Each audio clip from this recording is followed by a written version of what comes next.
What's up, sports fans? It's your man D back, speaking my sports talk. All right, check it out, man. Check it out.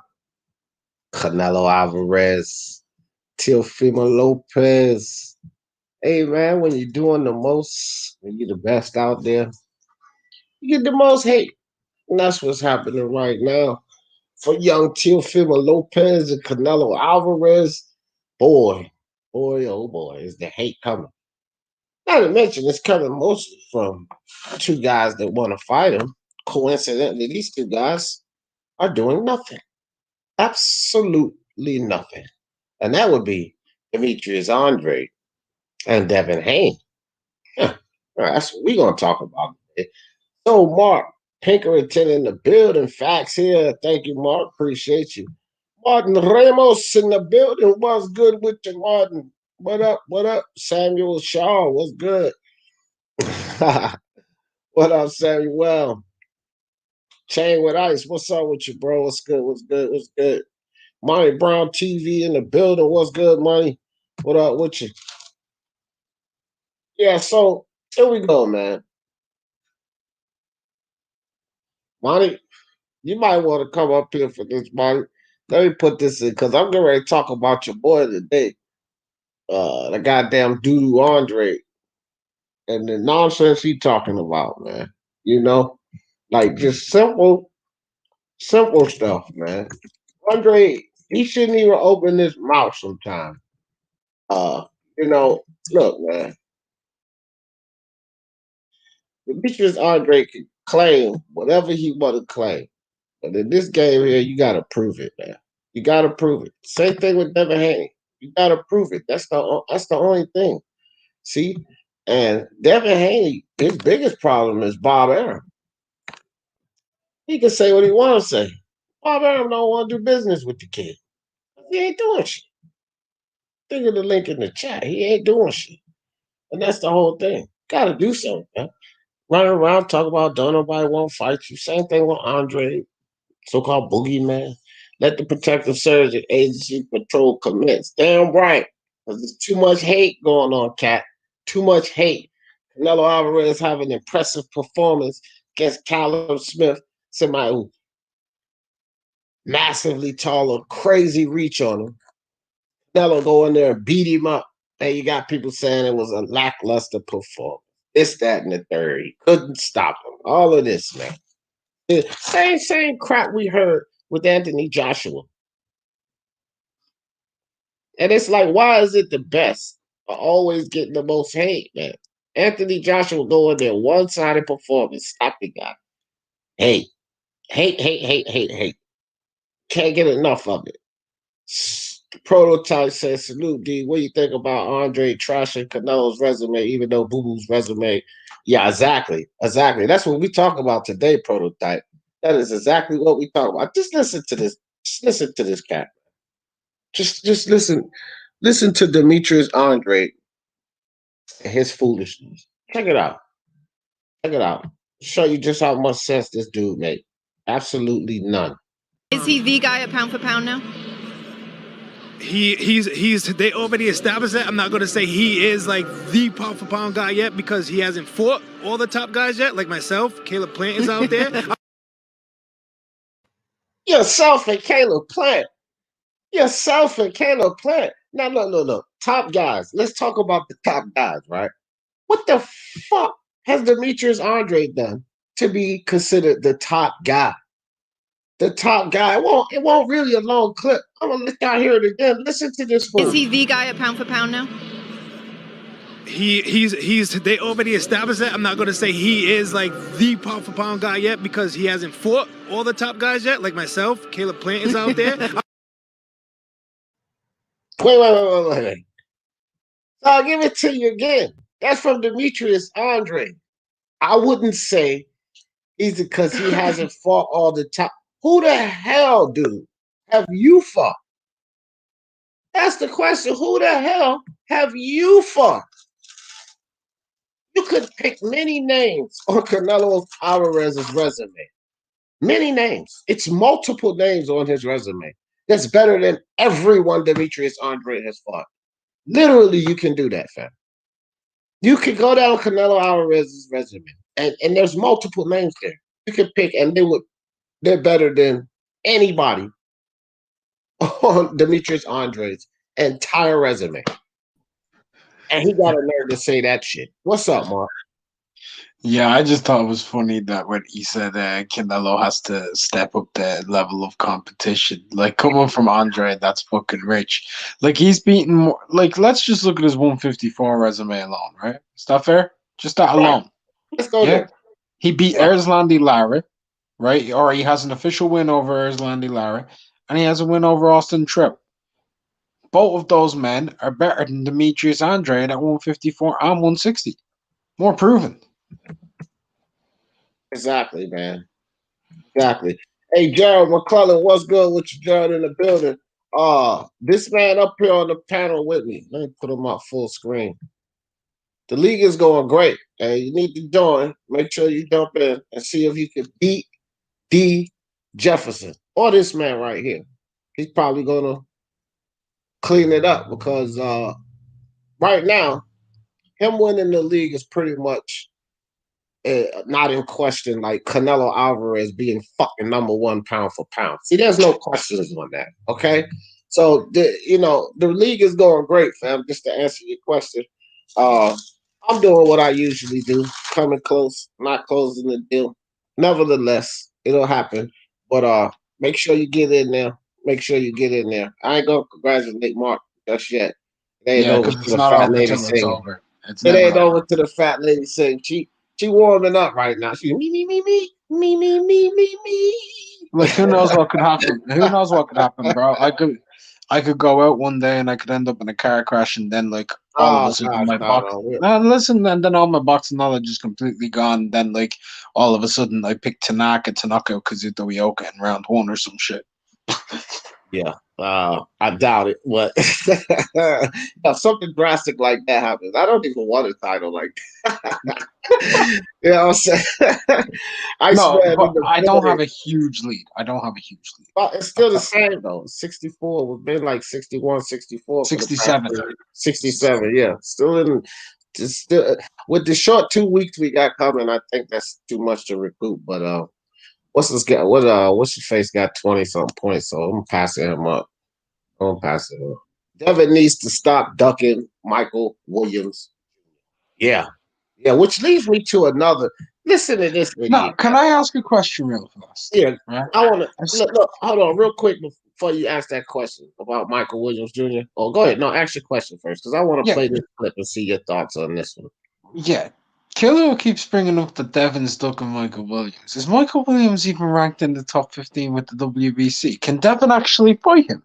Yeah, he could fight him, just like Look, Errol Spence fought Ocampo. He could fight him. no, Ocampo was ranked. I don't think Michael Williams is ranked in the top 15 with the WBC, is he? I don't even know, man. But Devin can do what he wants. They can make the fight happen. Man.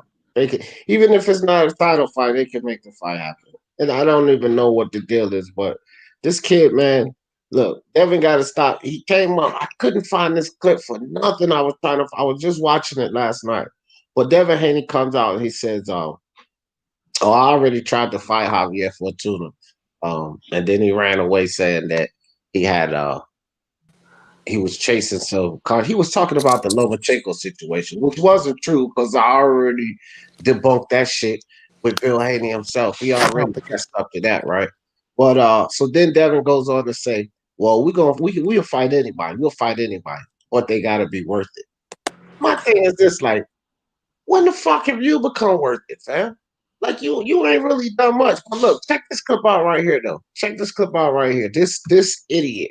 This The kid about Michael Carter Williams calling out Devin Haney. What that Michael Williams? I don't even know this bum ass nigga. They talking crazy, dog. Them niggas talking crazy. They act like they won't. He acting like he don't know who we are, but then he turn around and know who we are. Now watch this. Coming out of Carolina, you know, there is a young fighter that I know of, Michael Williams. I think he out of North Carolina. Yeah. What's your thoughts on that? H, watch your mouth.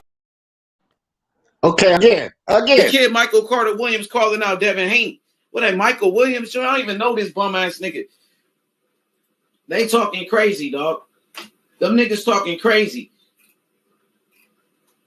They act like they won't. He acting like he don't know who we are, but then he turn around and know who we are. Now watch this. Coming out of Carolina, you know, there is a young fighter that I know of, Michael Williams. I think he out of North Carolina. Yeah. What's your thoughts on that? H, watch your mouth. Okay, you see, this the foolishness I'm talking about, man. You know what I'm saying? Oh, you don't know this bum ass nigga. What you were just talking about it, man? DD, can you hear me, bro? What's up, money? No, I was trying to make sure my thing come through. I'm on my damn phone, I ain't on my laptop. I ain't mean to cut you Oh, off. no, you coming through good, bro. Well, you already know how fugazi this clown H Money is. You hit him up with the phone call to Lopez Senior. I was trying to make a deal on the fight. Man, that dude so much. Man, that dude, man. When I tell y'all it's rocket for real, bro. But let me say this about Michael Williams Jr. though. I like Mike Williams though, but Devin, they sparred before, you know what I mean? Yeah. But he still got to make his name. Mike Williams Jr. still got to make his name. I like him. He got Roy Jones as a coach. I like Senior. You know what I'm saying? But yeah. And we look at Devin, you know how it's gonna be, D. Like if you ain't really done nothing, and we can say Devin ain't really done nothing, but he still put himself in a position to be in a mix with all the top cats. He fought Gun Boy, he getting millions of dollars, so you know how they gonna play that game. You know what I mean? But Mike Williams Jr., I like him, bro. He got height, he got a good build on him, but he still gonna have to do something before they start mentioning him in the name with Devin Haney. He definitely gonna have to do something. Definitely, but how many guys with a winning record has he fought? 2? Yeah, 2. I don't even know. 2. I like him. No, Mark is 2. Hey, wait a minute, but D, did you say Demetrius Andrade was my guy? Or did you say Mark Armani? Because I like Andrade. No. I know I might have said your guy. I might have misspoke. I'm a Canelo fan, bro. Yeah, I ride for Canelo.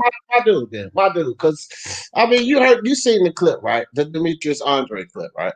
What's up, DC3? I seen that shit when I was watching, when I was streaming the fight. I seen that shit. It makes no sense, man. It makes no sense. And I couldn't find the Devin Haney clip that I wanted to find. Because I see so much, man. Get so many DMs. I don't know where it is. Somebody DM the clip to me. But Devin Haney's here talking about this nonsense about he gotta have the big fights. Like, bro, it's just like this to me. If you gotta have the big fights, it's plural. Why you hollering for one fight? There are more fights. And then he lied. He straight lied about Javier Fortuna interview. Situation in that interview. He straight lied about that. Or one of them online, him or his dad. But I'm going to say more or less Devin Haney because I know the situation behind the Javier Fortuna. He was already locked in to a situation where he could have gotten that Lomachenko. That shit fell through. That's why would he entertain fighting Devin Haney? Because at the time, Devin Haney was just elevated to enter, right? So why would he waste time fighting Devin Haney when he has a path to Lomachenko? That's why that fight never happened. But now that Javier Fortuna is free and he calling you out, you can't sit here talking about something I already tried with Javier Fortuna. Hell no, you got to take that smoke, fam. You got to go get that smoke because you not getting Teofimo. Bob Arum already told you. Go do something with yourself. Well, Javier Fortuna is a step in the right direction, fam. Because at the end of the day, him and Bill Haney got to go sit down with Bob or Bob's people. And then he can talk all the shit he wants to Teofimo and Teofimo Sr., but he know how the business go. And he even alluded to that. Eddie Hearn alluded to that. Well, Bob and Bill had little talks already where Bob told him. Bob kept it real. That's why I can respect Bob in these last days. You know what I mean? And I ain't trying to say the man going nowhere, but like I say, Bob in this stage, he ain't got no reason to lie about nothing. You know what I mean?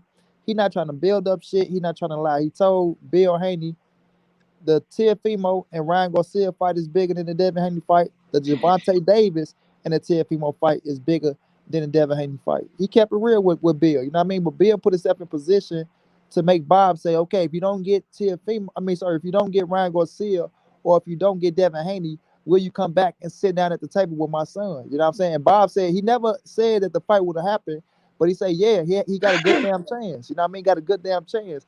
But Bob was telling the truth. It's the same thing I'm saying. You know what I mean? Damn, he went out. Yeah. What does that mean? I went out. No, Money's still there, dude. He's still there. Yeah, you still there. Yeah, that was me. But that's the business. Like we all know that Tank and Ryan Garcia is bigger names and bigger draws than Devin Haney. You know what I mean? And right now, like I be trying to tell people, bro, when you come from a fan perspective, I understand it. Y'all want to see the best fight the best. I want the best fight the best. But when you coming from the fucking fighter and the promoter standpoint, they coming from a business side, bro.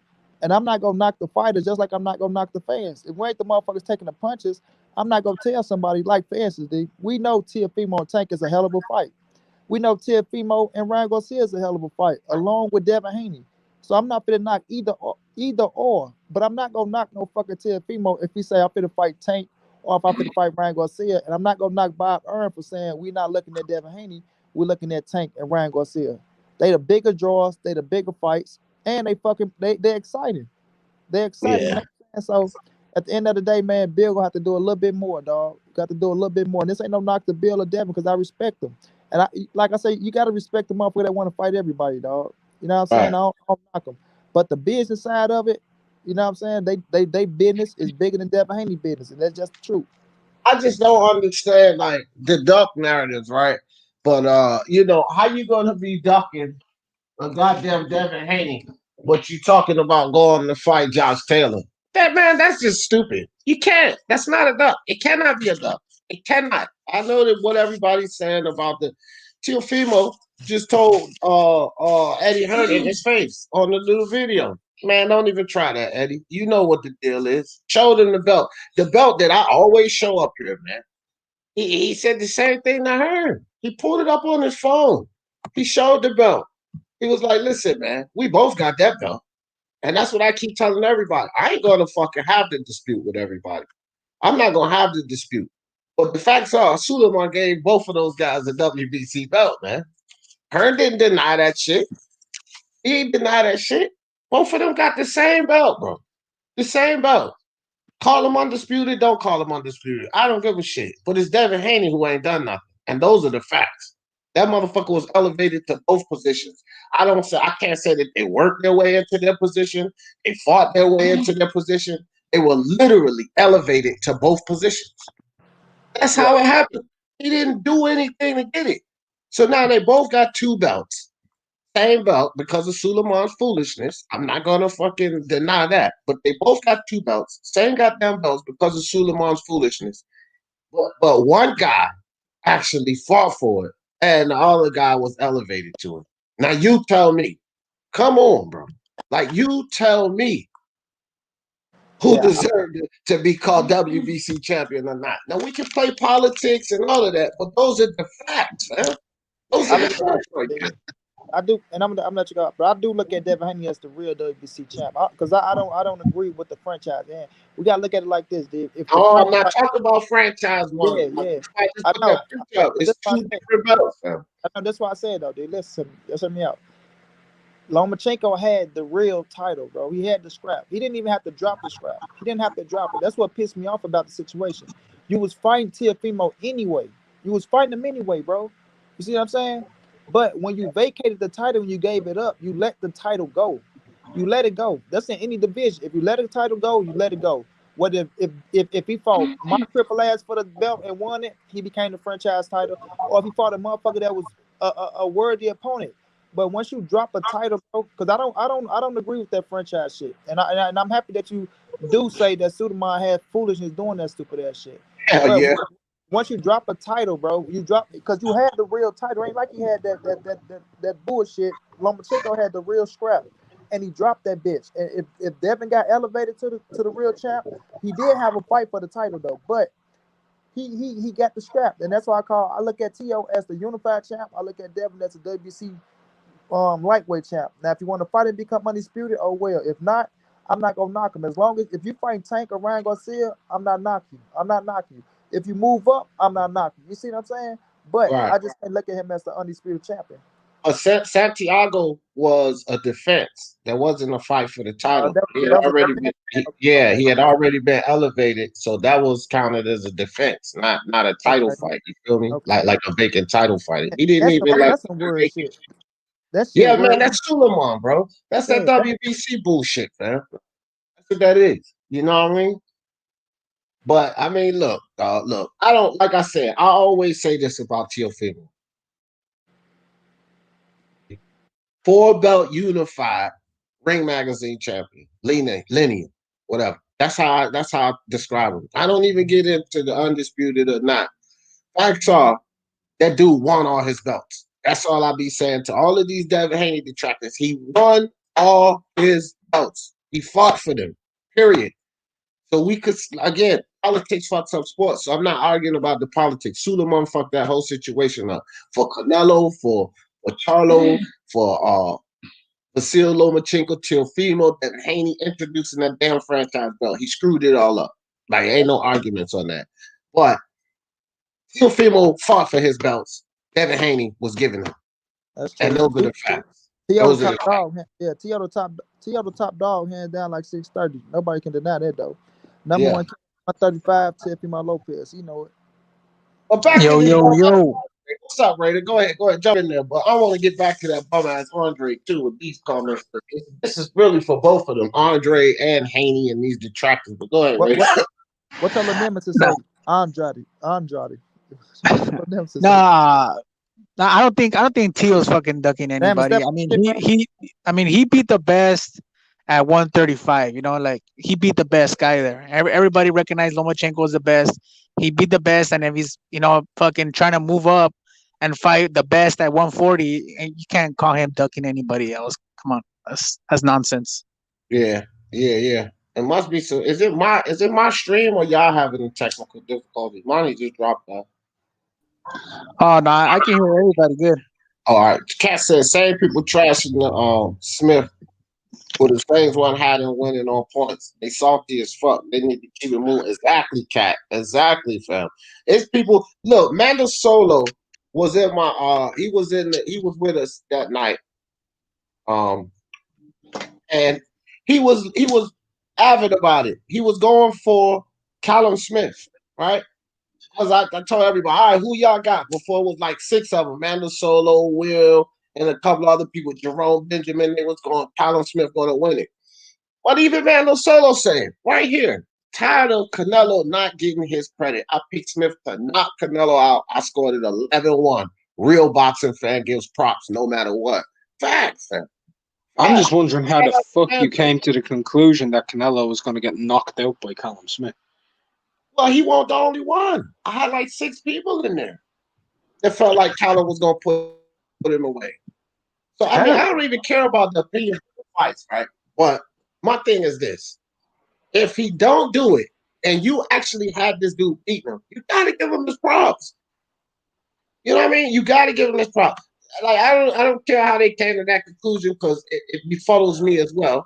You know what I mean? And I was telling them that night, I was like, man, and my man William, he bet $500, 500 pounds. I said, William, that's 500 pounds lost, fam.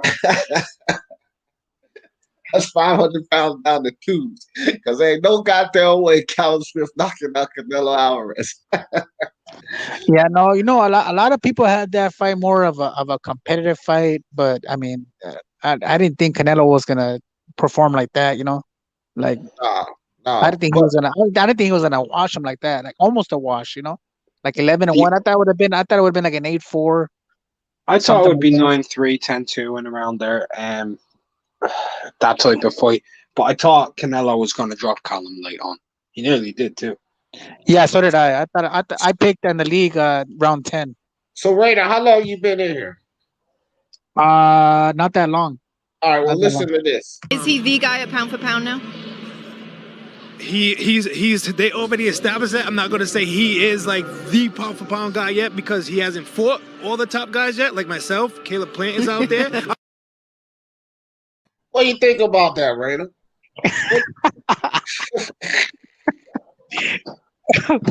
Oh, Give me your thoughts on that right there, Raider. Oh my God! Who has Andre fought? You see, Ryder. You see, Canelo hasn't proven his resume like Andrade has. He hasn't beaten the likes of Walter Cockandakwa and Luke Keeler yet. Hey, but you know what? If you play that back, is he saying he hasn't fought competition like he has, or he hasn't fought competition? Hold on. Or he hasn't fought competition like like him. Like as far as he hasn't fought anybody like a person like me. Well, I'm gonna let Andre tell you real quick. Hold on. Is he the guy at pound for pound now? He's they already established that. I'm not gonna say he is like the pound for pound guy yet because he hasn't fought all the top guys yet, like myself. Caleb Plant is out there. Okay, so he said he's not the top pound for pound guy yet because he hasn't fought all the top guys yet. But here it is. This is what I'm saying. If you're fighting now, all of these guys are champions. Okay, so if you're a champion in this sport, you're considered one of the top guys. Well, my thing is this: if you're fighting only champions, you can't fight everybody at once, man. But he's fighting champion after champion after champion.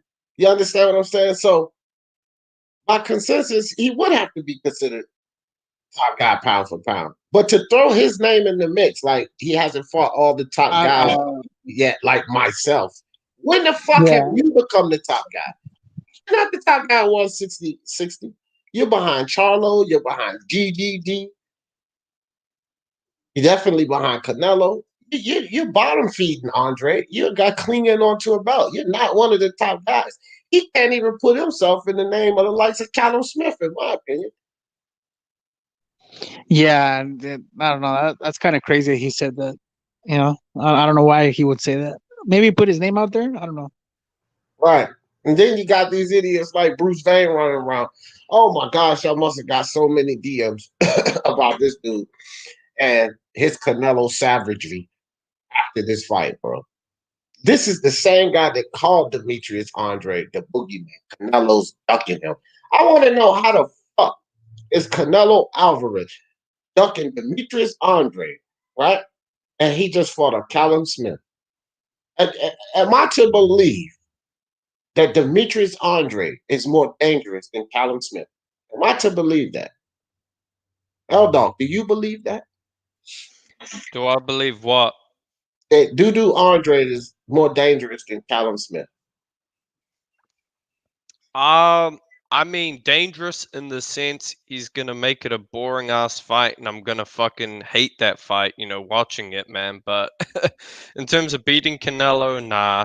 Look, I've said it before, and I'll say it again. Canelo is a great fighter, and I just don't think fighters are really allowed to beat him to some extent. Like, I'm not saying the fights are rigged, but I'm saying we know Canelo is a great fighter. Beating him is hard enough, but beating him clear enough to get a decision is even harder. And I think no one's going to really knock him out. The only fighter I'd maybe say can knock him out is Beterbiev. But I mean, aside from that, like beating Canelo, nah. You're just not allowed to do it on the scorecards. He's too good technically, and he's too privileged when it comes to the A side. So I don't think anyone can beat him. But look, we had guys like Precise Fight Film talking about how he was going to drain Callum Smith down, weight clause and all. That didn't happen. Canelo still beat him. You know what I mean? This wasn't a struggle. This is a one-sided fight for Canelo. And this is one of the top guys at 168. He's got to be considered one of the top guys at 168 because I rate him over Billy Joe Saunders. David Benavidez has lost his belt, so arguably the only belt that's there is who? Yeah, I don't even think Canelo had the judges, privileged judges on this fight. I mean, somebody gave him like 4 rounds, Callum Smith? No, they gave him 3. Wasn't it like 117, 112? No, 117, 111. And I think 9-3 is a fair scorecard. That's a 4-round card. No, 117 to 111 is a 3-round card. 3-round, yeah. So, but I think 9 rounds to 3 is a reasonable scorecard, to be honest. I mean, I had to fight 9 rounds to 3. The thing was, all 3 rounds Smith won were swing rounds. So I think you could have had it 121 okay. I was about to say, bro, because I had it 11-1 with a swing round, so it could have been 10-2. But you see what I mean, right? Like 9 rounds to 3, Callum won. I just was giving him rounds out of sympathy because they were close, and I was like, man, fuck it. I'll just give him this round. That dude was getting the fuck beat out of him, man. Like, damn. Canelo is a great fighter, man. He's a great fighter. Like, what can I say? You know, even though I do believe he's a drug cheat and all that, the thing is, at some point, we just got to sit back and enjoy it, man. I wish all fighters were on drugs. So what do you say about Andre though, L Dog? That's what I want you to talk about. You seen the clip, right? Yeah, I mean, Andrade, listen, bro, this guy's a clown. I want to see him fight Golovkin. I think Golovkin will beat the fuck out of him still. Hey, bro, I think Golovkin has a chance to beat him too. I'm telling you now because Andre. Listen, one thing about Gennady Golovkin, he's going to hit Andre. It's not going to be like Luke Keebler was finding Andre, right? So he was able to hit him. Golovkin's going to hit him, and I'm telling y'all now, bro. I am not confident with Demetrius Andre's chin. You see all of those punches that Ulysses Sierra took from Golovkin, man, no way Andre takes those kind of punches. No way.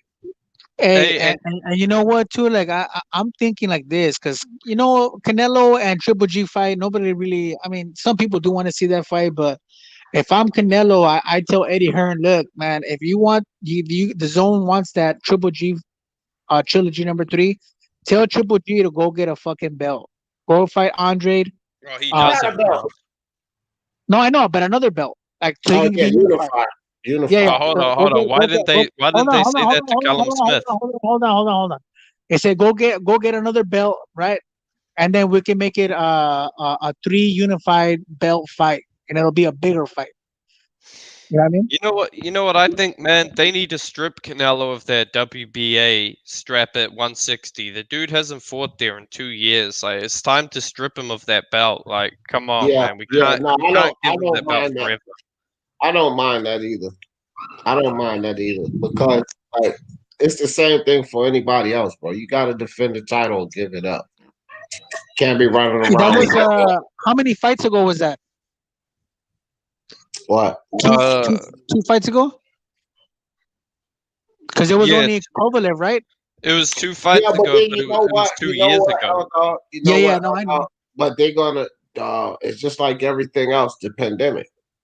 That extra time, so you can't really even count like months of that shit, like 8 months, 9 months of that 2 years because of the pandemic. I know, but I still think it's time to strip him since he said I'm staying at 168. Like, I think now the guy's announced his intentions. He hasn't defended it in a long time. Get Murata to fight for it. Hell, do what they did with you know what they should do, DAZN? Since they're going global, have Triple G fight Murata for that vacant belt in Japan. But why? Why? Okay, so before we even go there about the stripping them, for what? You know, because okay, so if Demetrius Andre, Charlo, and DDG were actually trying to accomplish something, and Canelo was holding something up, like Pacquiao situation, Errol Spence, like bro, fight Crawford, fight Spence, fight one of them, or something like that, then it would be a situation where I would say, yeah, they need to get. But why? They're not doing anything. And again, this is about Demetrius Andre talking all that shit. And since we talk about stripping of the belt, let's get back to Demetrius Andre. For what? For what? This is what I'm saying. Like, we're gonna put heat on Canelo for accomplishing these guys. No heat on them to fight each other. And Jamal Charlo running around turning down fights with Demetrius Andre. GGG getting a fight, talking about he need a fucking tune up. Like, what if he's got Andre handpicking Selecki Keeblers and Dusty Harrison Hernandez? Come on, bro. Why you even put any heat on Canelo? Those motherfuckers not doing anything. They're not doing I anything. I see what Uh, you're saying. These fools aren't fighting each other. So They're not what's the doing point? nothing. So why put heat on? Well, Canelo ain't holding nothing up. They're not doing anything. All three of them sitting back waiting on Canelo. He has to fight all three of them. Why? He's you know what? already fighting Kovalevs and Callum Smiths. He has to go and fight all three of these guys. What are they gonna do? You know what it is?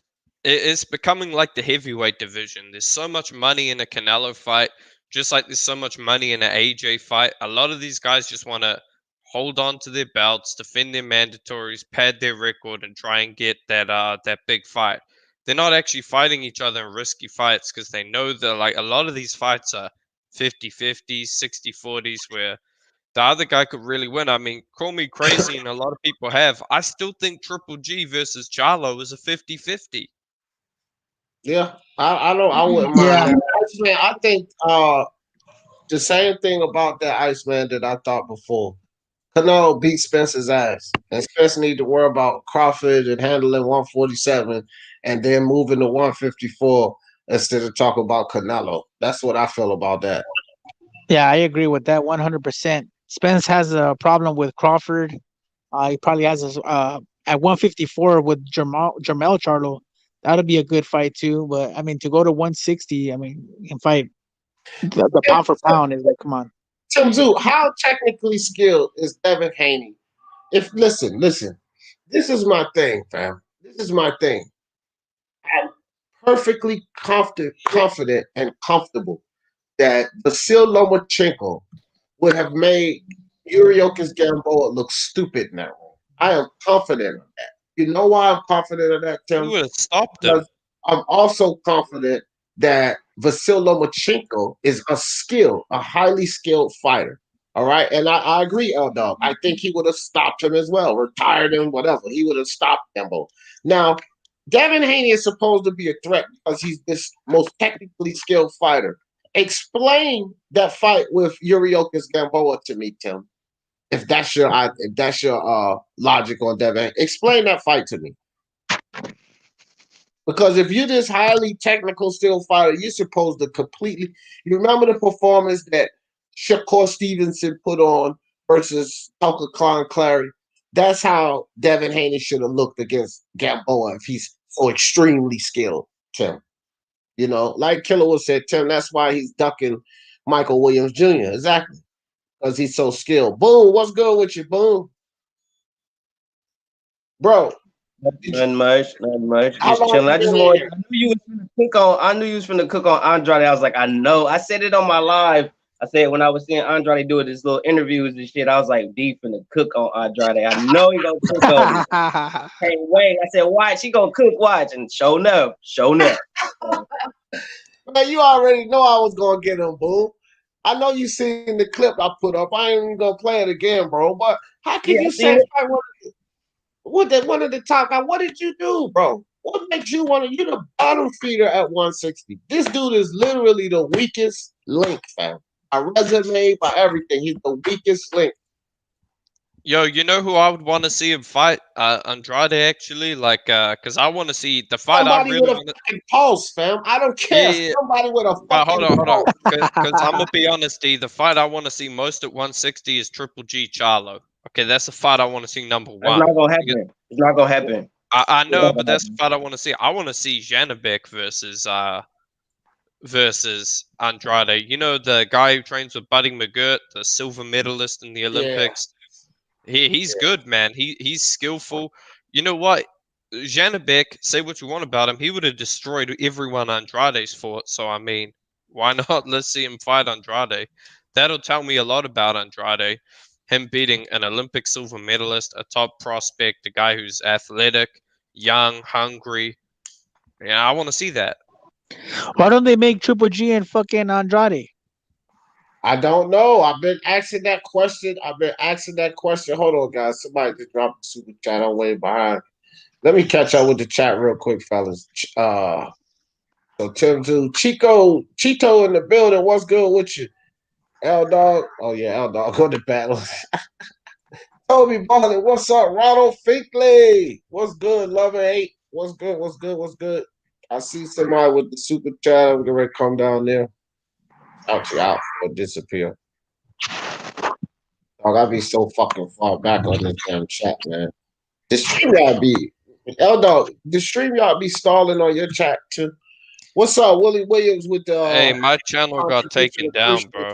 Appreciate you, Willie. What you do? For what? You know what? Yeah, I scheduled a stream to do a live commentary and I got a copyright strike. I didn't even start the stream up, but they striked me. I tried to appeal it and they wouldn't do anything. So I got to wait like a couple months. Damn, bro. That's fucking crazy. Brian, so did you see the Demetrius Andrade clip, Brian? I didn't see the clip, but I heard the freaking interview. Hold on. let me show you this clip because I want to show this as much as possible. This idiot. You go ahead and listen to this, and then give me your response on this clip right here. Is he the guy at pound for pound now? He's they already established that. I'm not gonna say he is like the pound for pound guy yet because he hasn't fought all the top guys yet, like myself. Caleb Plant is out there. It's kind of hard not to rip him for saying that. It's like, bro, Canelo has fought champion after champion after champion. Just because he ain't fought you, Demetrius, don't mean he ain't fought all the top guys. Because you ain't fought really none of the guys that he's fought. You haven't even fought none of the guys that are close to fought the guys that have fought Canelo. So can I say something? Hey, can I say something? Who the fuck has Demetrius Andrade fought? Who the fuck has he fought to say, you know, that Canelo ain't pound for pound number one? Right. Like he also earlier in that their interview, they're moving him right. Who the fuck is he talking about being moved right? You've been moved scared. Jesus fucking Christ! Like everybody scared. His best win. That Oakley. Yeah. Like who the fuck? Like I heard that there, right? And then I fell out of bed. Yeah, Cali Fire, boom. Tell me what you think about this, because I was talking about this earlier, Cali, before you jumped on. Cali Fire says Haney ducking Fortuna. Now, listen, Devin Haney came out. This for all you guys just coming in the chat and jumping on the panel. So Devin Haney came out with an interview, and I was trying to find the clip because I was going to play that too, but I was searching through so many clips this morning. I can't find the shit. But man, y'all know I keep it a buck with y'all anyway. I'm not going to lie to you. So Devin Haney, he comes out and he says that they're looking to fight anyone, but they gotta be worth it. They gotta be worth it. That's the first thing I want to get on with Devin Haney. Second thing, Lance Myers, what's up? Miguel Robles, what's up? Pablo. Second thing, Devin Haney says that, you know, he already went after Javier Fortuna, but he didn't want to fight. So my thing is this: when he went after Javier Fortuna, the truth behind the matter is Javier Fortuna had a path to Lomachenko. And Devin Haney was not the WBC champion at the time he went after Javier Fortuna, right? So why would Javier Fortuna entertain that fight when he has the path to Lomachenko, okay? This was before Mauricio Suleiman started this foolery. And so just like Callie says now, Haney ducking Fortuna, I would tend to agree. Because Devin Haney, you have no fight in front of you, and Javier Fortuna just beat Lozado, and he called you out immediately right after he beat Lozado. He called you out. Now you claiming this guy don't want to fight you, but he's calling you out. Right? Yeah. All I gotta say about that, right? We all know what Bo Haney said about, you know, if fighters call us out, we want to entertain it. But he also said there was 2.5 million reasons why he took the non-Lomachenko path. Yeah. Why he didn't take that? This is Bo Haney said that. So what? Either it's money. He's worth it. Talking about money. But that's the only way you can get him in the ring. I think Devin Haney, I think the money definitely has to be right with him. Because it seems like if it's anybody will post, he ain't turning up. He ain't turning up on a cheap fight. You have to pay Devin Haney. You have to pay Devin Haney to fight. So either they have to have the money. Fortuna has to have the money to get him in the ring. I don't think Young Williams has the money to get Devin Haney in the ring. No, it's backwards, and he doesn't, And Michael Williams Sr., let me jump on that real quick, Brian. Michael Williams Sr. came up here, and he talked about that. He admitted it. They don't have the money, so he asked them for next to nothing, pennies. He said if they do it at 140, then 150 fucking thousand, nothing, right? That's all they would say. Devin put up for the fight. If they do it at 135, because he'll have to work back down. He said 300. 300,000, fam. 300,000.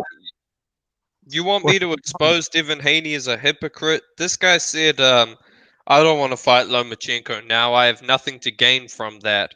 So what the fuck did Fortuna have to gain from fighting you? What the fuck did Teofimo have to gain from fighting you? These guys have much more to gain by fighting other people. So they have the same attitude as Devin Haney, yet conveniently they're criticized for not fighting Haney. This is just fanboy shit, man. Like, this is the thing. You got to be a boxing fan first, you know. Respect the sport above respecting these fighters, bro. Like, don't...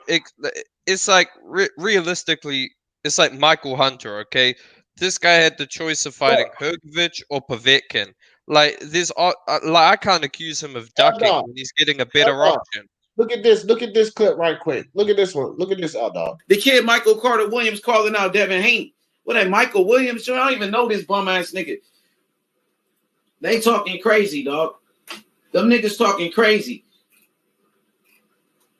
They act like they won't. He acting like he don't know who we are, but then he turn around and know who we are. Now watch this. Coming out of Carolina, you know, there is a young fighter that I know of, Michael Williams. I think he out of North Carolina. Yeah. What's your thoughts on that? H, watch your mouth. So do you know him? Oh, Man, do you not know him? Hey, but also let's stop. Like the Haneys, bro, they know how to manipulate people. I think Devin Haney is a fucking fraud, man. I think this guy, like, his dad is a businessman. He's a smart businessman. He knows his son ain't shit, bro. His son is okay, but he knows he ain't nothing compared to Teo or Loma. And I think they never wanted that fight, man. They're here to make as much money as they can and get out. That's the way I look at it. Yeah, can I say something about Devin Haney, right? Some people say I don't like him. I don't like his boxing style. He bores me. I've never seen him in a good fight. I've never seen him dominate a guy he should dominate. And in the way I expect him to dominate. Like, he should have dominated Lucas Gamboa. He outboxed him, he did well, but he should have done more. He should have put away Alfredo Santiago. He stopped him. He dropped him in the third round with a good shot, and he couldn't even. The dude started fighting him back. And this is a domestic level, but C+ level fighter at best. Santiago. You drop him in the third round, and then you have a tumultuous fight with him for the rest of the fight. That's exactly what happened. Do you guys think he has power at 135? Haney? No. You guys want to know a good fight that Haney was in? He fought a guy called Hector Garcia. He actually lost the fight, but his dad paid the judges, and they gave the victory to Haney.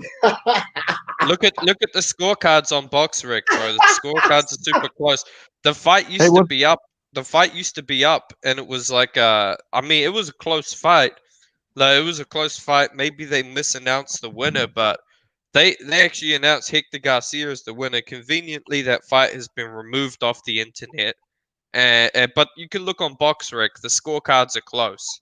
Hey, was it as bad as the Rodriguez robbery the weekend? That was a freaking robbery. Oh my gosh, that was unbelievable, bro. That was on against Discord. Hold on. Yeah. Against Caballo. Go ahead, Brian. Because I was on Discord, right? And Gonzalo said, "Who do you think won that?" And I said, "Rodriguez easily." Right? And I was just looking forward to watch the Canelo fight. And next thing you know, I hear, "And the winner." I was like, "What the fuck?" It wasn't even close. When they said split decision, I knew it was some fuckery getting ready to happen. Yeah, even that, like, I'm sick and tired of robberies in boxing. There's something that has to be eradicated. Either if these judges, if they make a decision, there have to be a financial penalty for them, or something has to be done. Something has to be done about stopping robberies in boxing. These judges, like, there has to be some sort of penalty, because I'm sick of it. I'm sick of fighters clearly one fight robbed. Yeah, bro. He was. You know what it is? Like, like, this is why I'm falling out of love with boxing. I feel boxing, it is a business before it's a sport. The competitive integrity is not there. The biggest problem in boxing is that a lot of athletic commissions are self-funded, meaning the way they actually fund themselves is by taking a percentage of the gate tax. Now, the higher the gate, the more they make off of the gate tax. So they're going to favor the A sides. You know, the commissions, they appoint judges who favor the A side or the fighter with more potential. That's what they do. They appoint judges who favor the style. Say you got a counterpuncher and he's the A side, or he's got the most potential to give you higher gates in the futures. The Athletic Commission appoints judges who prefer counterpunchers. They'll appoint, you know, referees who favor your style. Say you like to fight dirty, they'll appoint a referee to favor your style. We need to stop this bullshit with the Athletic Commission. Someone needs to go to the government. I'm not sure if it works on a state level or a central level, but that someone needs to go to the government in America and petition for them to prevent the athletic commissions from being self-funded, because it provides too much of an economic incentive for them to fix fights, or not fix fights, but to, you know, manipulate the system in favor of the A side. Yeah. Look, let me read this. Let me catch this comment right quick. D says, I think it needs to be Canelo tournament for the 160 and 168 winner from both brackets to get Canelo for unification at their own division. It's a fantasy, but how's that? Yo, that would be beautiful. And I think that that's totally fair, because when you look at Canelo and what he's done, right? I just left this comment up here because I've been wanting to read it. But when you look at Canelo and what he's done, and then you look at all the guys around him, and those champions at 160 and 168, and what they've done outside of Gennady Golovkin, bro, they should have a tournament. Because here recently, Gennady Golovkin just slid himself in there with the rest of these guys with the bullshit he's been doing. But he's accomplished, he's established, but they should have a tournament. I think that Gennady Golovkin should be like a last leg, because you got three guys, right? So they should fight each other first and then go to Golovkin and then Canelo, something like that. But outside of that, that's a good idea, man. What y'all think about that? What you say? Yeah, I think they should have fucking mandatories for champions to fight other champions too. You know what I mean? Somehow, because that's the only way we're gonna get fights these days. Now looks like, you know. Yeah. Me personally, I want to see Canelo go to 175, and I want to see, like, to me, I want to see Canelo in competitive fights. Okay, yeah, he's beating good fighters, but Canelo is at that level where he's gonna have to do something special. Kind of when Loma was at 130, the guy had to move up in weight to where the fights got competitive. I'd like to see Canelo do that, move up in weight to where the fights get competitive. I want to see fighters really challenge themselves. And to be honest, Canelo is too good for Plant, Benavidez, 160 pounders, in my opinion. Now, I mean, too good for them.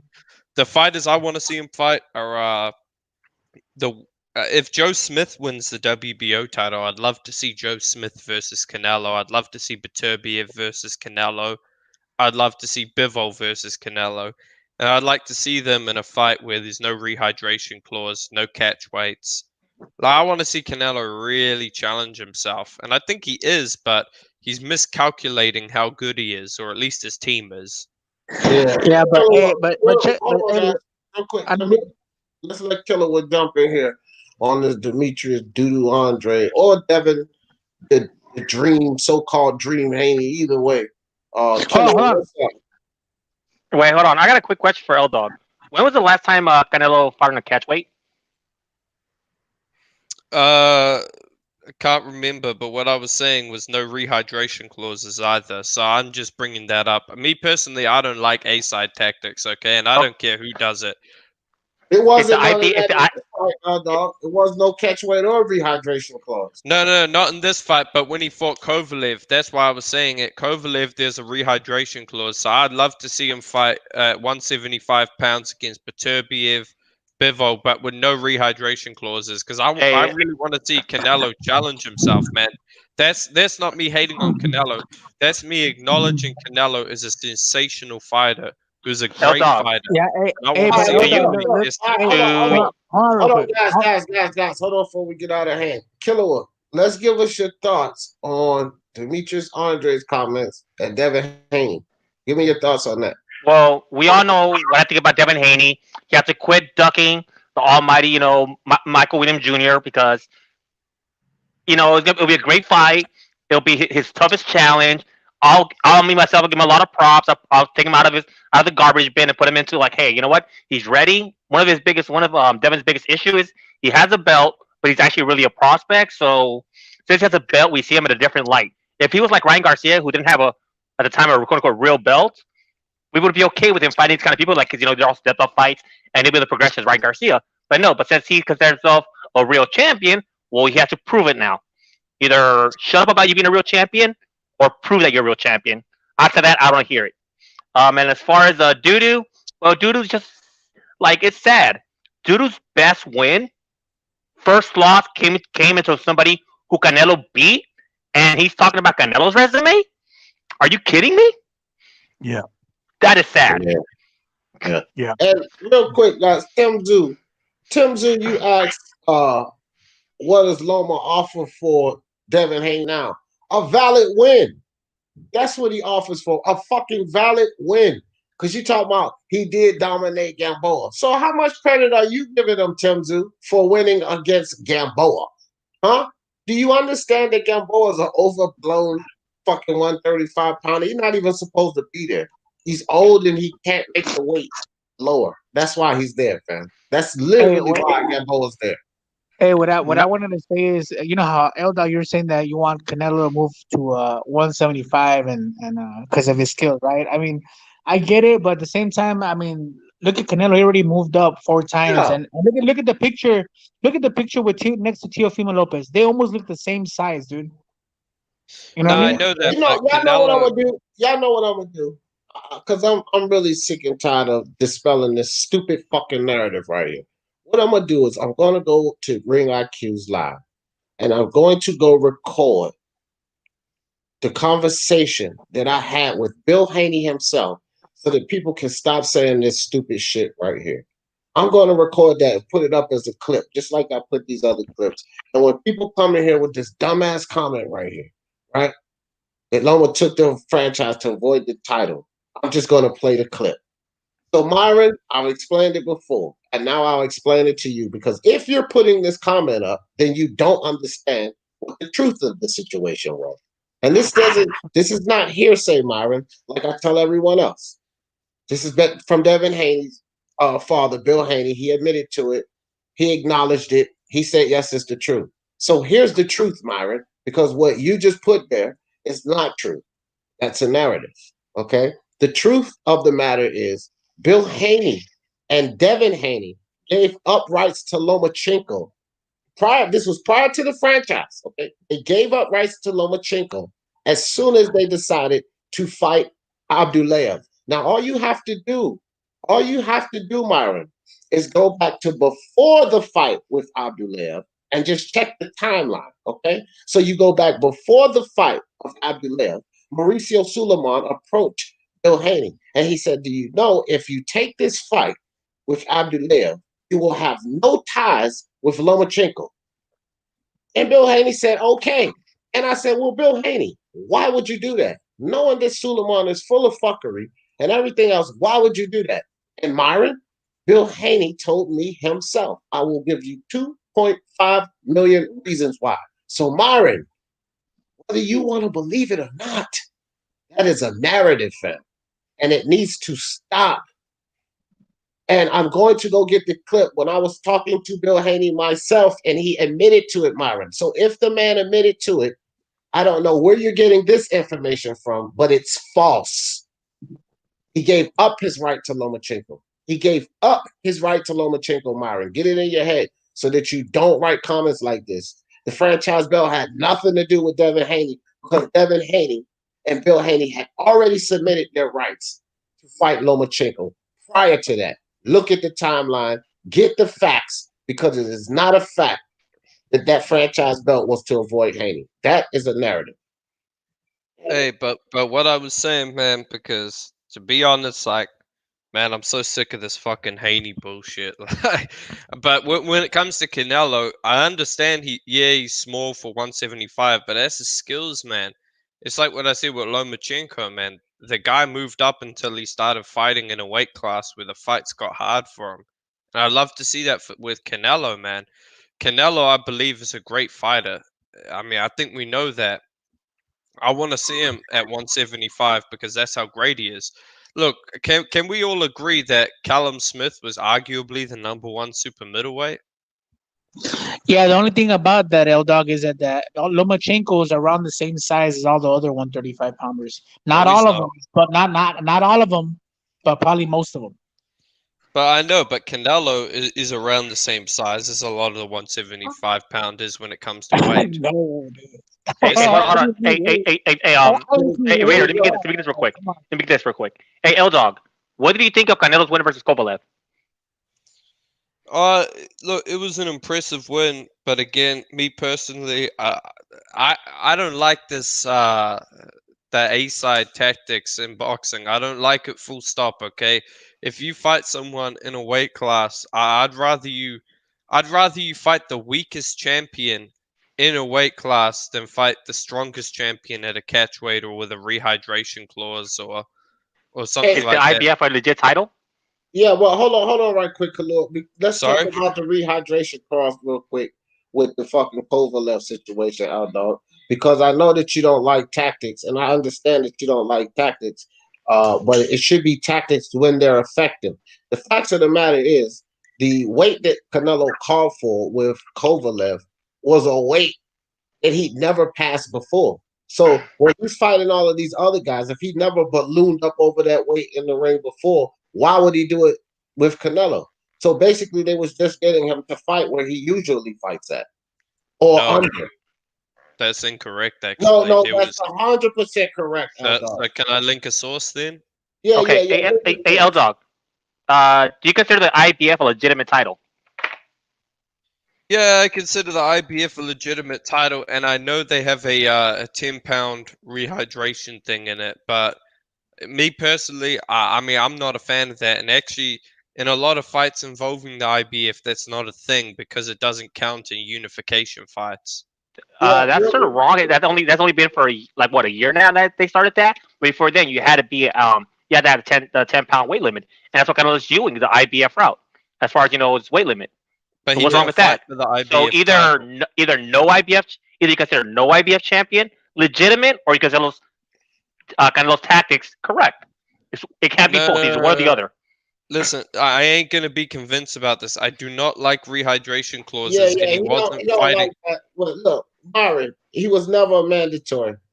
Something Oh else. man, Myron, Yeah, shut the fuck up yeah, about this hold on. Devin Haney bullshit. It was never mandatory, Myron. And there's something else that Bill Haney admitted on the same line. Get your facts straight. It was never, ever. Get it straight.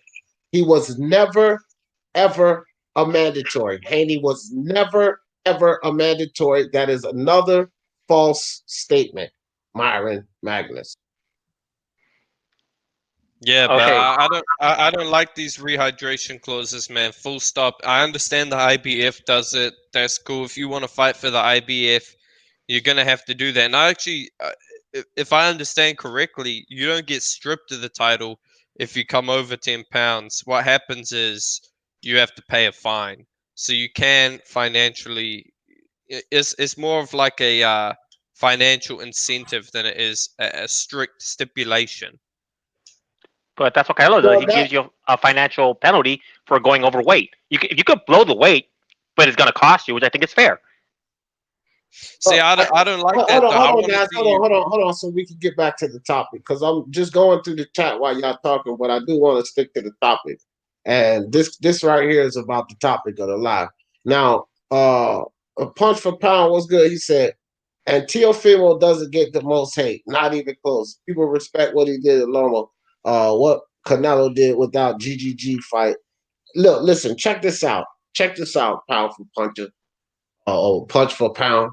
First and foremost, at the 135-pound division, like let's keep it in perspective, but this is where he gets the most hate. Don't fucking sit here and say he don't get the most hate at the one. And I don't know where you've been. I don't know where you've been, but you must listen to all of these Devin Haney detractors and fanboys talking about Teofimo. Yeah, I don't know where you've been. He don't get hate. He get a lot of hate. Now, if you're talking about overall in boxing, hell no, because he's not considered the best in boxing. Crawford and AJ and Canelo get way more hate than him on an overall scale. Wilder get way more hate than him on an overall scale. But at 135, there's no fighter hated more than Teofimo right now at 135. Man. Just go around and look around. John McCain used to be over that, but he died. Oh, That's about the self-funding athletic commissions. Okay. Yeah, good shit thing. Don't forget to smash that like button. Yeah, There's bro. another reason I want to see Canelo challenge himself, because the guy is favored by these self-funded athletic commissions. No. You gotta start with that shit, fam. Cause see, you're pretty much somewhat the opposition up here, and that's the hate. That's the hate right there. No, I don't hate Canelo. I hate the system. Hold on. It ain't free smoke. Hold on, let me get this out, because you said this probably about 10 or 15 times already. You want to see Canelo challenge himself. Now, there's a lot of GGD lovers out there that feel like he won the first fight. Okay, I feel like he won both. Hey, hold on for a second. Well, then you're even worse with saying you want to see him challenge himself, because that's a challenge both times if he lost 2 fights. So it's an oxymoron for you to even say that, because you think he lost the 2 fights with GGG, which means he's challenged himself. Yeah, he has challenged himself. Okay, so you can't keep saying I want to see him challenge himself. You just see you fucking look. That's the hate, and that's the message that leads to the hate. Because if you believe, hold on. If you believe that he lost the fucking fights, then that's a challenging fight, fam. That's a good point, man. That's you know what? Thank you. I'm gonna say this though. I think Triple G has declined a lot since, and I think Canelo in the second fight hit his peak. So I feel like, they say in boxing a fighter can age overnight. I definitely feel that's happened with Triple G, and that's why I would love to see him fight at 175, man. I would love to see him fight a Joe Smith Jr. So you think it's fair for a guy with the dimensions of a welterweight to fight at 175? So you think Triple G should fight at 175? Triple G has challenging enough fights at 160. That's where his level is. Canelo's a level above now. Canelo dimensions are of a welterweight, man. Like, let's keep it real. He's 5'8". He has the dimensions. So what you're essentially saying is, for a guy that's doing the most in boxing, that had a challenging fight, like you just admitted, at least one that you can admit to, because he's had more than that, but that's had a challenging fight, that fought Floyd Mayweather, a guy that's doing the most in boxing, that has the dimensions of a welterweight to validate himself, he has to fight at 175. This is what you're saying. Yeah, because I'll tell you this, dimensions don't really mean much, and I'm going to correct you on this, because there have been other great fighters. What about Dwight Muhammad Qawi? He was 5'6" and he fought at cruiserweight. That's what I'm saying. It's more about the weight. Canelo weighs around 185 pounds on fight night. Okay, I get that, but you just said it was more great fighters. So if you're not convinced of him, and he's not, I am convinced. I am convinced. To a great then. Why would you compare him to what? No, that's not what I said. What I said is I want to see him challenge himself. I feel like he's at that level. It was kind of like Usyk at cruiserweight. Okay, the guy was a great cruiserweight. It's now time for him to step it up. That's what you got to do. So how do you get on the level of the greats without challenging yourself? And how many times did he step it up already? All right, I'm just wondering. No, he did, but to me, you got to keep stepping it up. That's how do you get on the level of the greats if you've not challenged yourself? How do you even get there? He has challenged himself, but recently, and the future fights I'm looking at, I don't see it as much of a challenge for Canelo, man. Canelo is going to... So let me ask you this, and so in order for you to keep challenging yourself, you just got to keep moving up in weight class until you lose. No, like, you got to keep moving up in weight class until the... Hold on, bro. You asked me a question. So let me... Finish, though. So like Lomachenko, right? You guys said, 135 is his limit. If he would have beat Teofimo Lopez, people would have been like, let him go up to 140. And there's no end. Yeah, people expect people to keep going up until they lose. Nope. That's not my opinion. All right, you need to keep going up until the fights get competitive. For Lomachenko, the fights got competitive at 135. Okay, he was dropped by Linares. Pedraza gave him problems. Campbell gave him a competitive fight, and then Teo beat him. I would like to see Canelo because I believe a 168. I don't believe there are competitive fights for him. There are good fights in the sense that he's fighting undefeated world champions. Okay, but okay. Canelo is. Hold on, Well, no, I ain't finished. I ain't finished. Yeah, but okay, don't drag Canelo on. is so great that he can actually beat these guys. Okay, so with that logic, if you feel like you got to keep going up until it's competitive, and I'm not talking about GGG now. Well, why do y'all ride GGG so hard? Because it wasn't competitive, and he's been at 160 the whole fucking time. When was he supposed to ever move up then? And I'm not talking about now. Let's take he had competitive fights at 160. Hold on for a second. No, it wasn't. He was washing everyone. Don't sit and try to tell that lie. Did he watch Canelo? Did he watch Jacobs? Did he watch Derevianchenko? Okay, listen. You said he beat Canelo twice. But he didn't watch him. It was a competitive fight. Man, look. And didn't he also make Canelo move up? So inconsistent all the way around the table, for Lomachenko, for GGG. You're inconsistent. No, I'm saying these guys had competitive fights. Look. Listen, man. Listen. You're basically saying that, again, a guy with the dimensions of a fucking welterweight should have to fight at 175. And you're saying that he has to do that because the guys at 160 and 168 aren't good enough. The champions that's what I'm at saying. 168 and 160 aren't good enough. So he shouldn't try to clean out a division. See, you guys are getting all emotional when it comes to this. I don't know why. Let me get this off. So Canelo shouldn't try. This is what L-Dog is essentially saying. Canelo shouldn't try to clean out either 160 or 168. Like Crawford, that feels he's better than everybody at 147. It's cool for him to try to clean out 147. But Canelo, that feels he's better than everybody. No. Don't clean out either of those divisions. Go up to 175 and lose. Why shouldn't Canelo try to gather all the belts at 168? Is it his fault that he's the better guy? When you're the better guy, you're supposed to try to clean out a division. But leave it to L-Dog.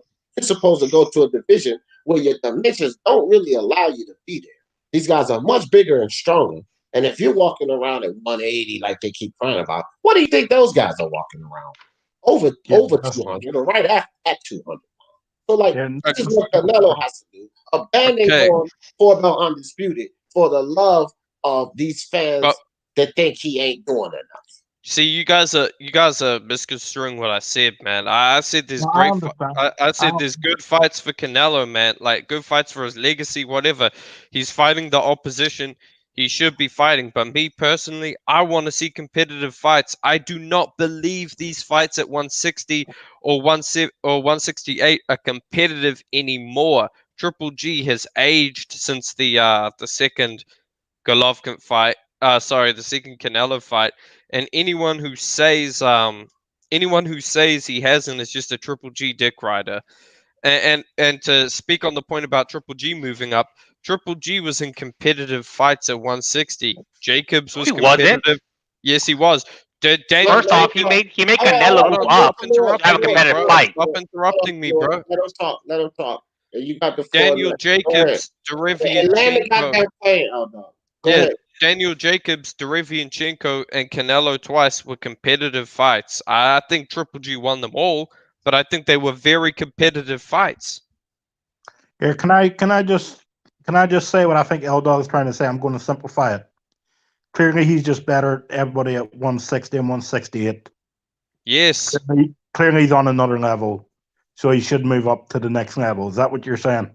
Yes, that's what I'm saying. I'm not saying he should. I'm saying that's what I would like him to do. And that's if I think he wanted Dare to be great, that's what he got to do. Well, here's the issue. When Triple G was beating down everybody at 160, they started bugging Canelo, who was a lower weight class, to move up to fight Golovkin instead of telling Triple G to move up to have competitive fights. But now they're complaining about Canelo not moving up to 175 to fight a guy who's 35 years old, the same age Canelo fought Kovalev, and if Canelo does win, they'll say what? Oh, he beat an old guy again. So no matter what, Canelo can't win. Unless if he fights AJ, they'd be like, well, AJ already lost one time. That's why Canelo fought him. That's why he beat him. So no matter what Canelo does, haters are gonna hate. You know what? It's ridiculous. Why don't you put the same standards on your guys that you're putting on our guys? Because it's obviously not even close. I have. All right. I pushed for. All right. Show me a video where you specifically said when Canelo's moving up, you know, when Triple G was washing all these guys and they're beating up people like from 147 that Triple G should moving up. Show me a video.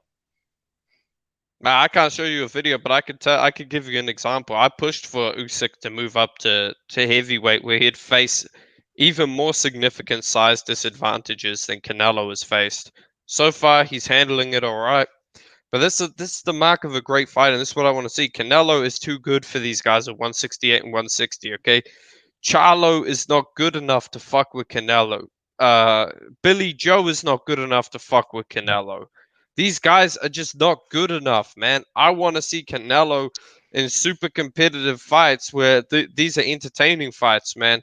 For me, at least. But I'm not hating on Canelo, okay? People think I'm hating on Canelo. I'm praising the man for how good he is.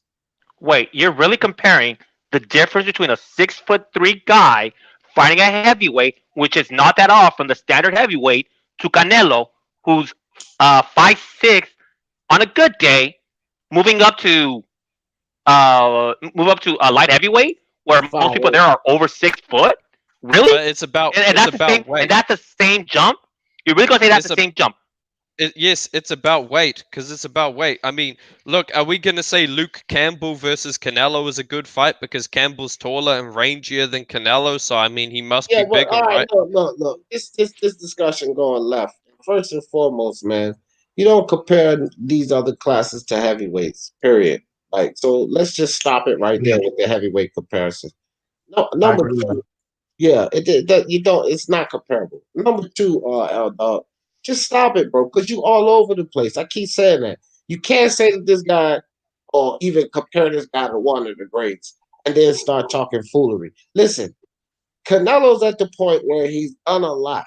So, like everyone else wants to clean out a division. I'm not trying to hear shit about no better beer. Okay, I get it. You want to see the best fights, the best, whatever, man.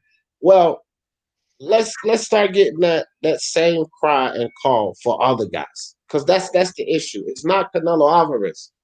Canelo Alvarez just fought Callum Smith. It was people that believed he would lose that fight. I didn't.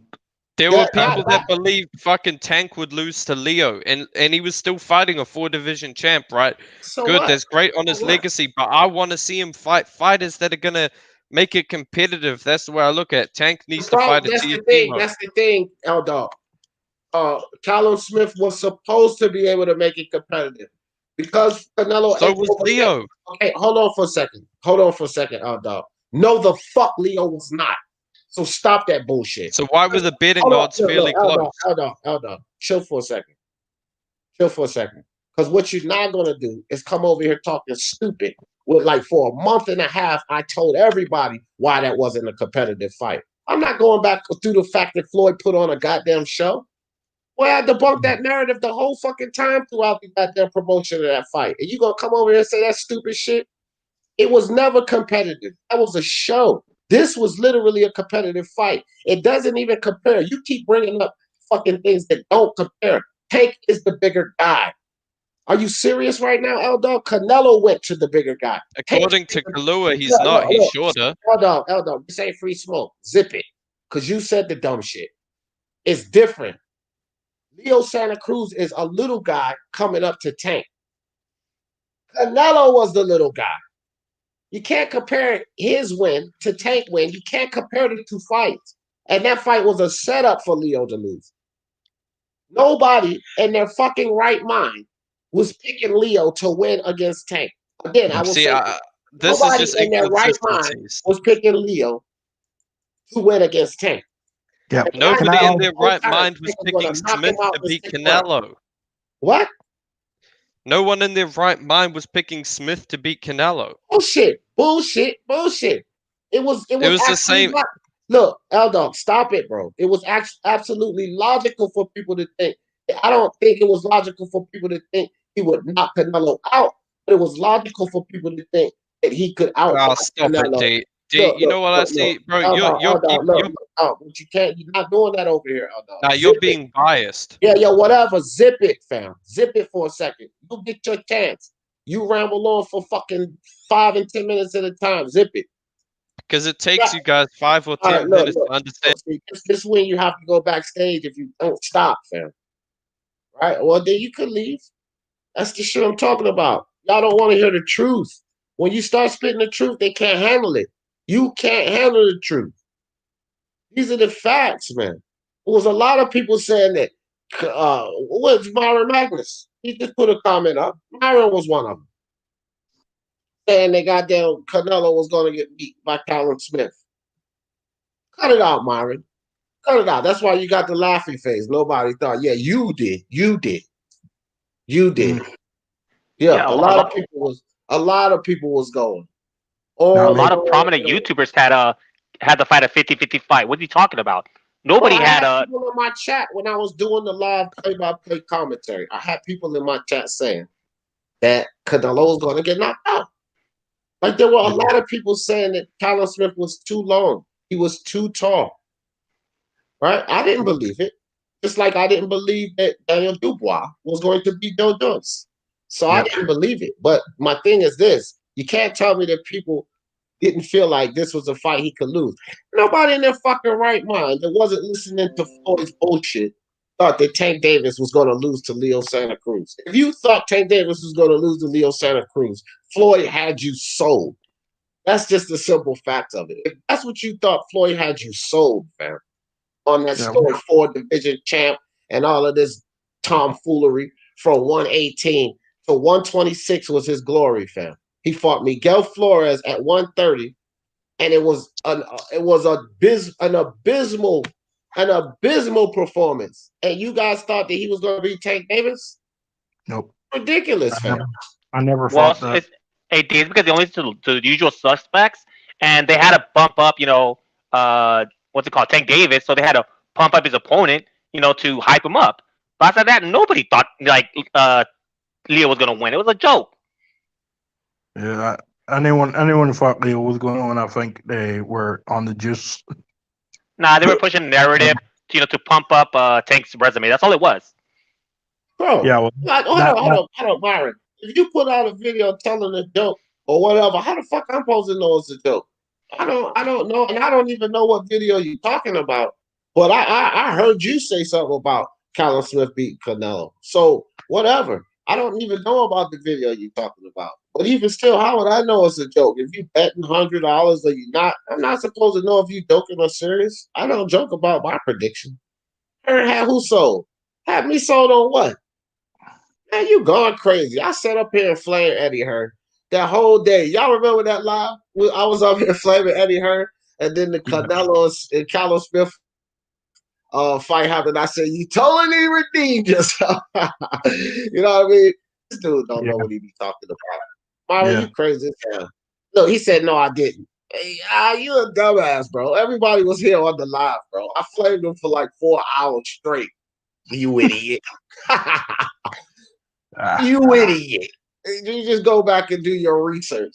I got receipts up here. I flamed her for like 4 hours straight. So go ahead and can that shit, bro. And I defended him on that live chat. Remember, D?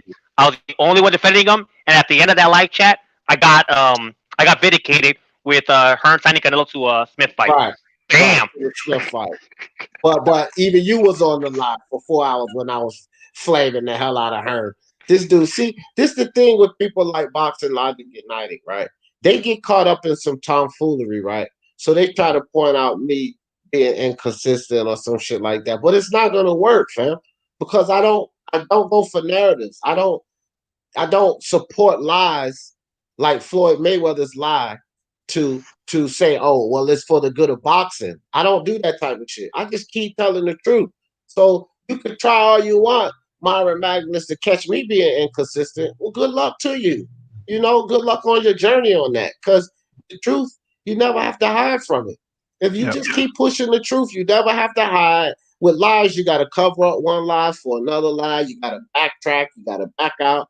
You know what I mean? With the truth, you don't have to do any of that because the truth's going to stay consistent. It's going to be the truth today. It's going to be the truth tomorrow. Listen here, guys. Months ago, probably like 4 or 5 months ago, maybe even longer than that, bro. Probably like 6 months ago, I said Canelo Alvarez next fight. This was before he had a fight. He ain't fought in over a year, but it was a long time ago. I said it. His next fight would be Callum Smith. We went around the circle, did all of this dirt, all of that. His very next fight that he fought was Callum Smith. And I said this shit like probably 6 months ago. His next fight would be because Brian, you remember, because remember I was like Joe Gallagher and Reynoso talked to each other. You remember that live I said this shit. Yeah. Was going to be Callum Smith. Here we are, like 6 months later. And who did he just fight? Fucking Callum Smith, fam. If you tell the truth, you don't have to hide from that shit, fam. I don't have to hide from it. You know what I try to support, Dave, when I think of boxing, I try to support boxing skills and what I believe two fighters have and how I see the fight going. That's what I try to support. So, I don't get caught in the bullshit, or I don't try to this fighter, I look at resume and look at, who they fought, before I make a decision, Samuel Shaw, cut that shit out, dog. You ain't never caught me in no lie. You try to be Sherlock Holmes with your little tomfoolery.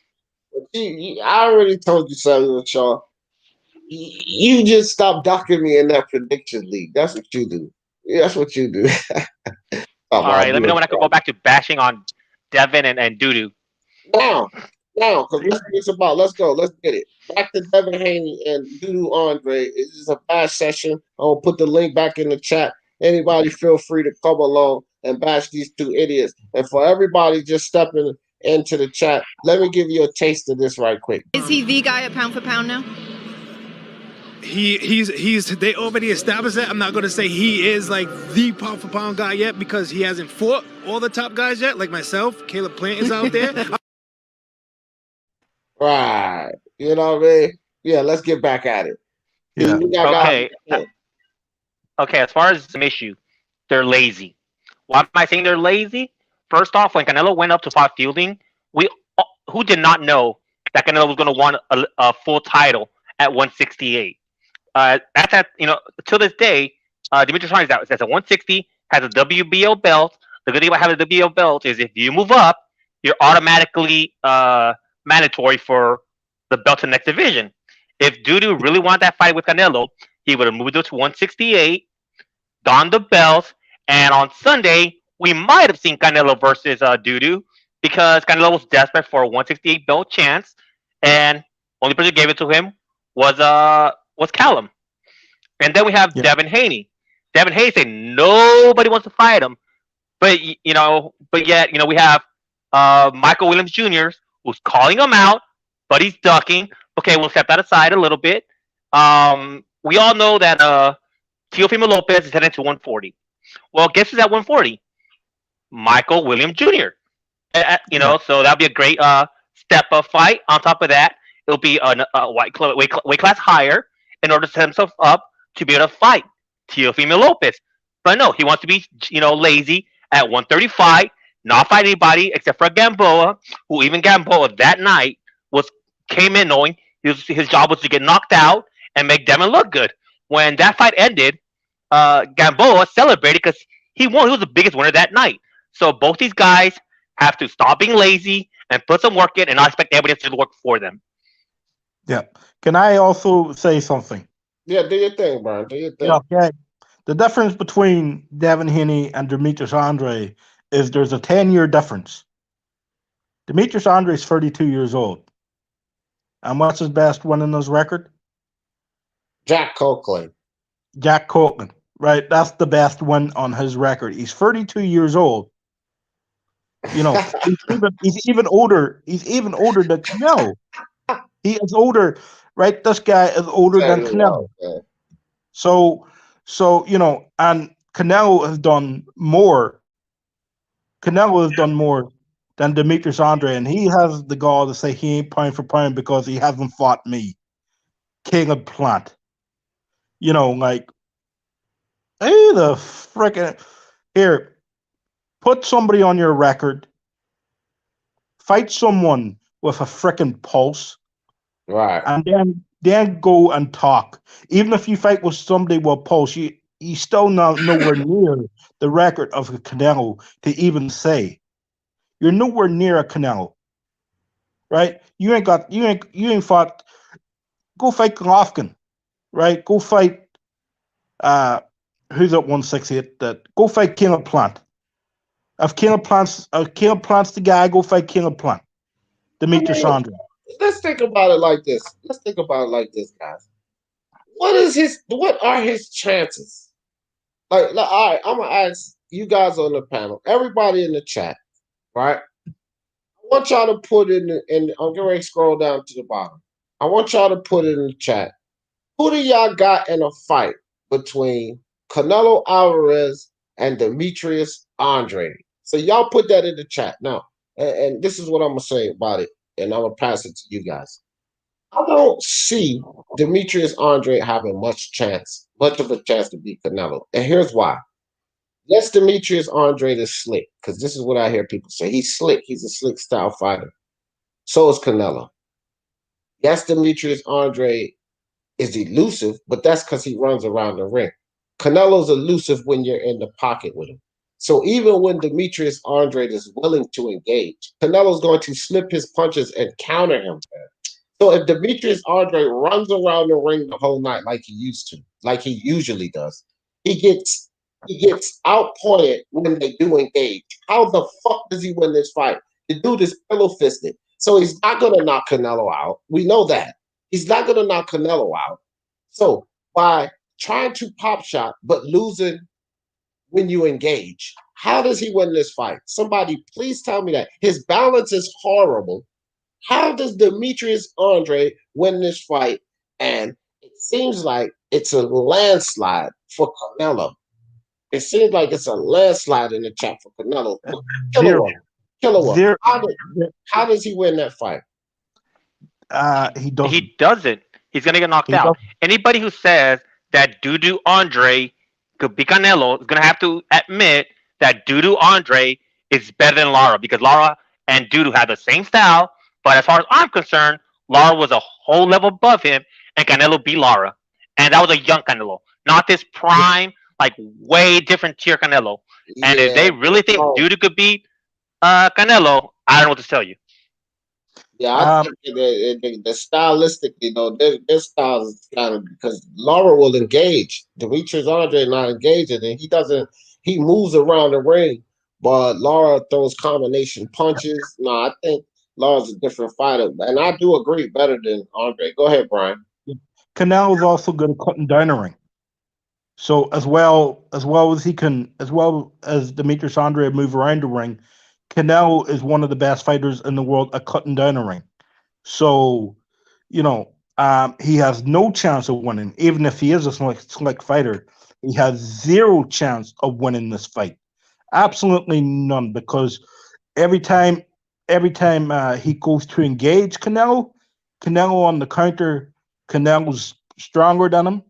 Canelo just, as soon as he hits Demetrius Andrade, I even think that will be a knockout. I think it'll be a third round knockout. I think as soon as Canelo lands on him, I think he's done. Good night, sweet dreams, goodbye, end of your career. Thank God. Don't have to hear from you. Don't have to see you again. Goodbye. Stop wasting boxing's time. That's right. Where I'm with Demetrius Andrade. No, look, guys, check this out. See, this is where the Canelo hates come from.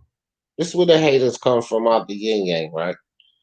All right, so the comment here is that Rocky Fielding is nothing, right? Rocky Fielding is nothing. And this is my problem about people that hate on Canelo. Look at this guy's last fights. And where Rocky Fielding. Okay, so we got Rocky Fielding, one fight. But you got Golovkin, Daniel Jacobs, Sergey Kovalev, Callum Smith. But he want to point out a Rocky Fielding fight. You got, again, Gennady Golovkin, Daniel Jacobs, Sergey Kovalev, Callum Smith, but he wants to point out a Rocky Fielding fight. See, Yep. that's the extreme hate for Canelo. That's how the shit goes. You point out the worst fight out of all of the fights he just had. Wait. Now, let's do that. Hold on. Let's do that, Myron. Because, see, you along with Bruce Vane and this Demetrius Andrade foolery and that Canelo is this, that, and the third and so much trash. So let's pull up Andre's last 5 fights. And let's do that, man. You know, matter of fact, let me do that. Let me go ahead and do that. But go ahead, whoever was getting ready to say something. Why I go get Andre's last 5 All right, let me address that dude. That what's his name? Fielding, Rocky Fielding. In what world is finding a top 5 person in your division considered a bad fight? Much less when you're moving up in weight to fight a top 5 guy who happens to be a champion. I just don't understand, how is that ever considered a bad fight when at the time Rocky Fielding was top 5. His only prior loss was against the number 1 guy in the division, but yet somehow that is a bad win. It was a decent one. Rocky Fielding was a decent fighter going into it, but you know, I always thought Canelo would win that too. So, but you know, it was a good. That fight gave me no intrigue. I had no intrigue in that Canelo fight. I actually gave Canelo flame for that fight because, look, man, I gave him flame for the fight, but I also understood that he was getting a belt in another division. But I was like, at the time, after coming off of the GGG fights, I really felt like he could fight him. He could do that, right? But, okay, so here we go. So we want to talk about Canelo's last 5 fights. So let's go 1, 2, 3, 4. Okay, so we got Alanis Fox. Wow, Myron. Yeah, that's the boogeyman. We got Walter. I can't even come to Dakwa. Ooh, wow, Myron. He's fighting the best. Oh, Arthur Akhtarov. Wow, Myron. And look, unanimous decision.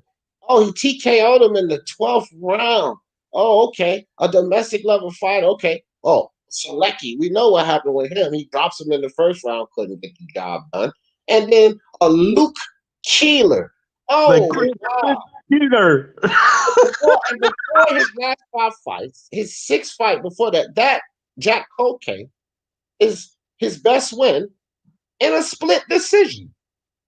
His best win on his resume is against Jack Cocaine in a freaking split decision. Myron Magnus. Stop your Canelo hate, fam. Stop it. It makes no sense, fam. It makes no sense. Bruce Vane, idiot ass. That's the dude that's the boogeyman of 160. Really? Man, nobody's worried about him. You know Al Heyman and Jamal Charlo and those guys. They're the only ones I can really give flame to. Demetrius Andrade. And I do. And I have, and I will continue to. Because Jamal Charlo for $7 million, and then Aaron said he'll go as high as $10 million. He should have taken that fight. But outside of that, it's the same thing with Devin Haney. You're calling for one guy messes up your whole career. You didn't fight Jamel Charlo. You didn't fight Matt Korobov. You didn't fight a fresh Derevanchenko, Demetrius Andrade, when he was undefeated. You didn't fight him, and you could have had that fight. So what, you going to start blaming Charlo? No, bro, this dude is not doing anything with himself. No, I'm not saying that Charlo is doing much greater, because he's a waste of space at this point himself, unless he does something more. But Demetrius Andrade, you're not doing anything. And you're definitely not doing enough to call yourself the best of anything. You know, one of the top guys. He says he's one of the top guys. For all you guys coming in, I'm not making this up. Take a listen. Is he the guy at pound for pound now? They already established that. I'm not going to say he is like the pound for pound guy yet, because he hasn't fought all the top guys yet, like myself. Caleb Plant is out there. Okay, like yourself, Caleb Plant, Demetrius Andrade, you idiot. Canelo gave him the opportunity twice, Demetrius Andrade, you idiot. And what happened? Caleb Plant, 75 days is not enough time. When his hypocritical ass was ready to take the fight in 80 days. Because that's the truth. When he first approached him, when he got through with the Golden Boy and the zone debacle, he was ready to dump on it for 80 days, but 75 days wasn't enough time. Okay, so whatever. The PBC couldn't secure a venue, they couldn't make the fight happen. So again, you lose 2 chances to fight him. But Demetrius Andrade, you idiot. Talking about he's not yet to fight the top. He tried to fight Caleb Plant. He tried to fight him. So then he moves on and he gets the Callum Smith fight. But Demetrius Andrade, you're pushing for Canelo so hard. Well, GGG is your stablemate. Why are you not making noise about that fight, Demetrius Andrade? Yeah, can I? With this, I was going to say something that completely went out of my freaking head. Fucking hell. Just left me. And now. No. You go ahead. Somebody else can go. I'll probably think of it. Oh well, I could go all day and night about Demetrius Andrade and this tomfoolery. It was about Charlo. It was about, at least I see improvement in Jamal Charlo. His last fight against Davrenchenko impressed me. His boxing skills, his jab. I see improvement. with Charlo. I don't with Demetrius Andrade. There's nothing about him that really stands out to me as saying like this guy is a top fighter. He's got a belt.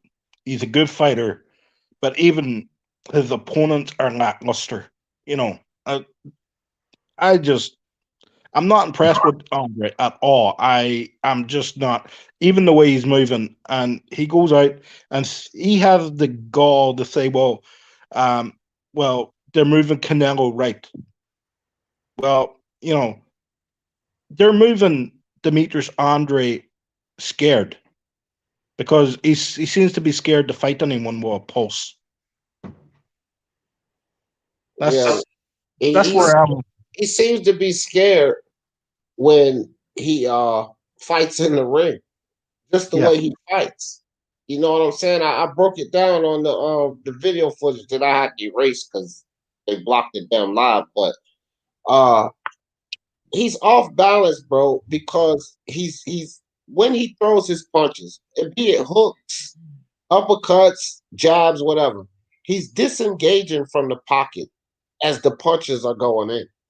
So you can't get leverage on your punches. Your foot's not planted.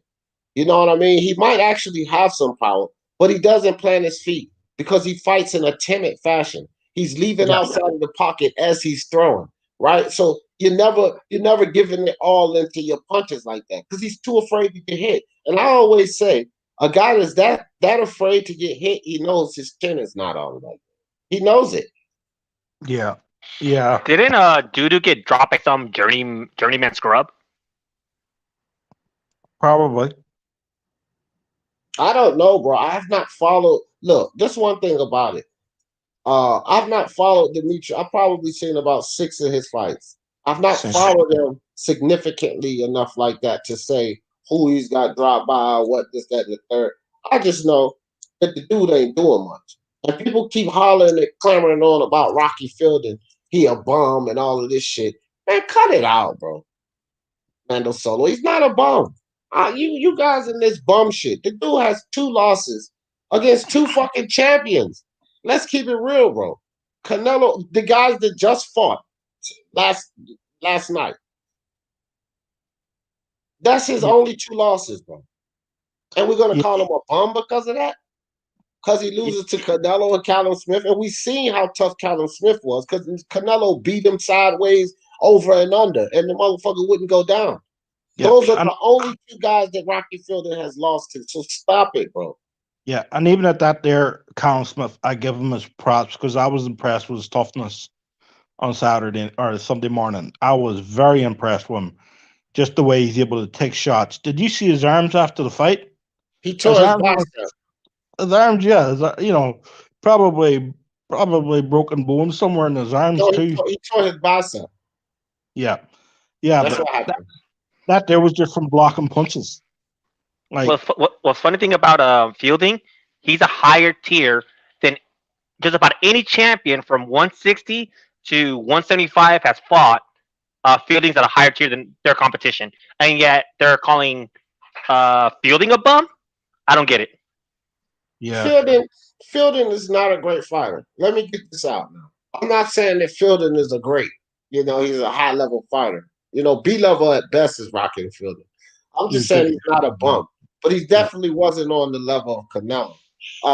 But again, what did Canelo? When Canelo fought Rocky Fielding, like people cry about Canelo. Everything. I mean, it doesn't make no sense with Canelo Alvarez.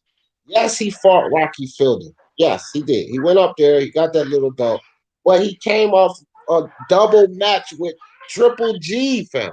He fought Triple G. He fought Triple G again. He can't go fight a Rocky Fielding, and it was a fucking champion. These y'all fucking champions. We talking about Doodoo Andrade, who has not fought no Triple G twice back to back. But as far as I'm concerned, that cocaine is on the same level of Rocky Fielding. yeah. Here, can I put it like this? Here, he hasn't even fought contenders, right? Demetrius Andrade. I think Charlo knocks him out, right? Demetrius Andrade. I think Caleb Plant beats the living shit. I know there's 167 or and 160, but I think if he was to fight Caleb Plant, I think Caleb Plant knocks him out. Who else there? Deverenchenko. I think Deverenchenko knocks out Andrade. Hey, like isn't Fielding and Deverenchenko around the same tier? What? No. How are they not? Like, as far as their resumes are pretty much the same. They both lost against the same competition. Well, no, actually, Fielding lost to higher about the competition. No, not even Kalua. The Deverenchenko is much more proven and solid than Rocky Fielding, in my opinion. Not even the same tier. Not even. How? Who has because okay, Deverenchenko beat? Kalua, it's easy. It's easy, fam. Before we go digging into this long, drawn out conversation that doesn't even matter. Rocky Fielding never reached the top 5 of that class. Never. That was a baby belt he had first and foremost. Okay. Rematch had at 5. Hold on, Kalua, because this is not really an argument, fam. Deverenchenko reached the top 5 of that division. That's the difference. Rocky Fielding was never considered a top 5 guy, bro. Like, let's not even start that. But Deverenchenko was actually legitimately considered a top 5 guy. Whether he lost to those guys or not, he was considered that, and he deserved to be considered that. Yeah. Because of his boxing acumen, his skill, what he could do in the ring. He hurt Gennady Golovkin, fam. And people thought he actually won that fight. I thought he won it. Did Rocky Fielding beat Canelo? No.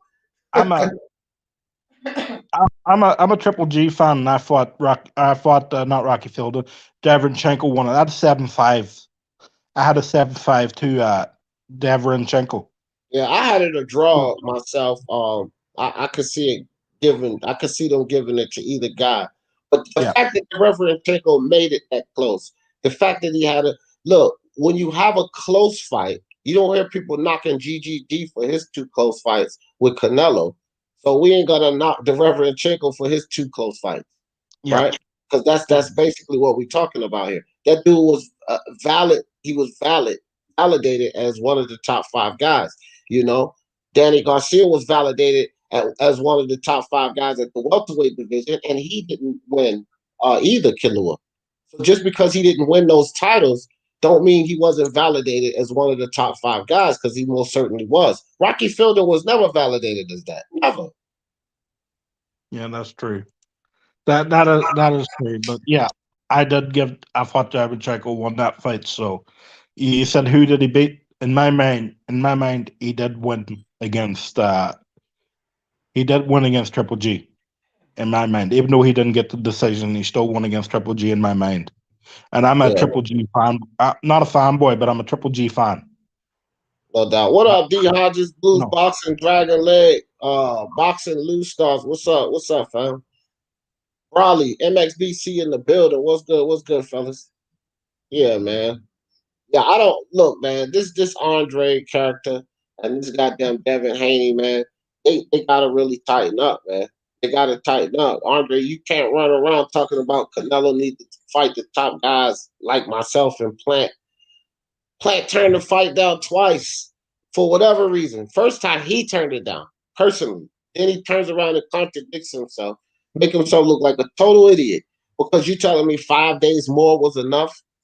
Because you said 75 days wasn't enough. Did you take the fight in 80 days? Come on with this nonsense, man. This shit is crazy. And so we shouldn't even be mentioning Caleb Plant. And I don't know why these Charlo fans so conveniently forget that he had a chance to fight Canelo too. Why do they always forget this? Or maybe they don't want to talk about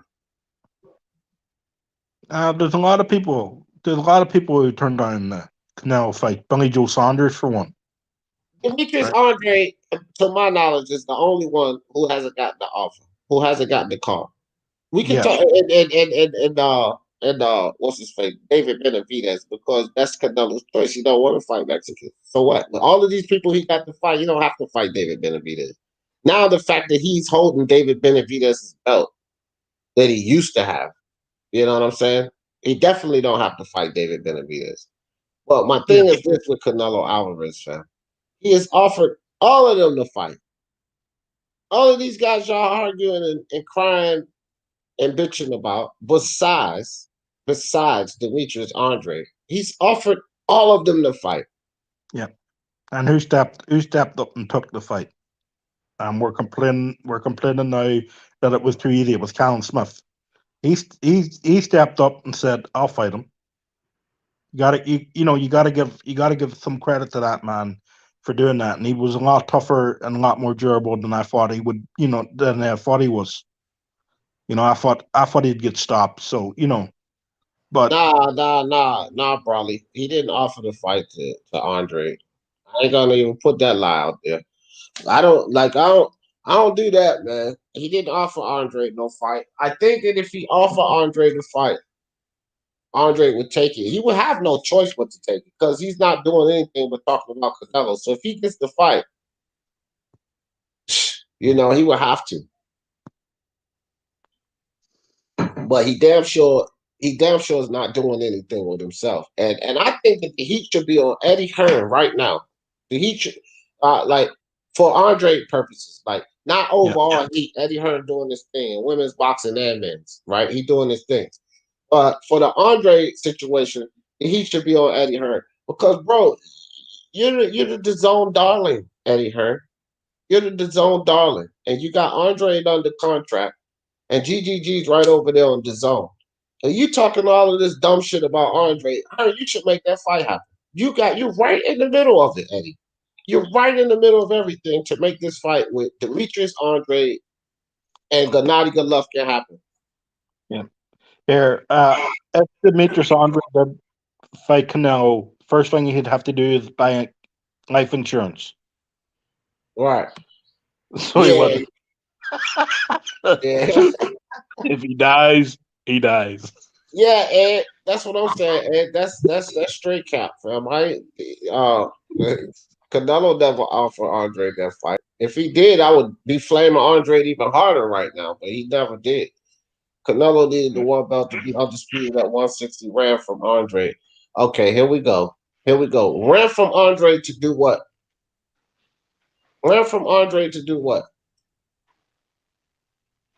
To do what? I just put the link in there, Will G.A. You can click the link, or you can play Chat Warrior.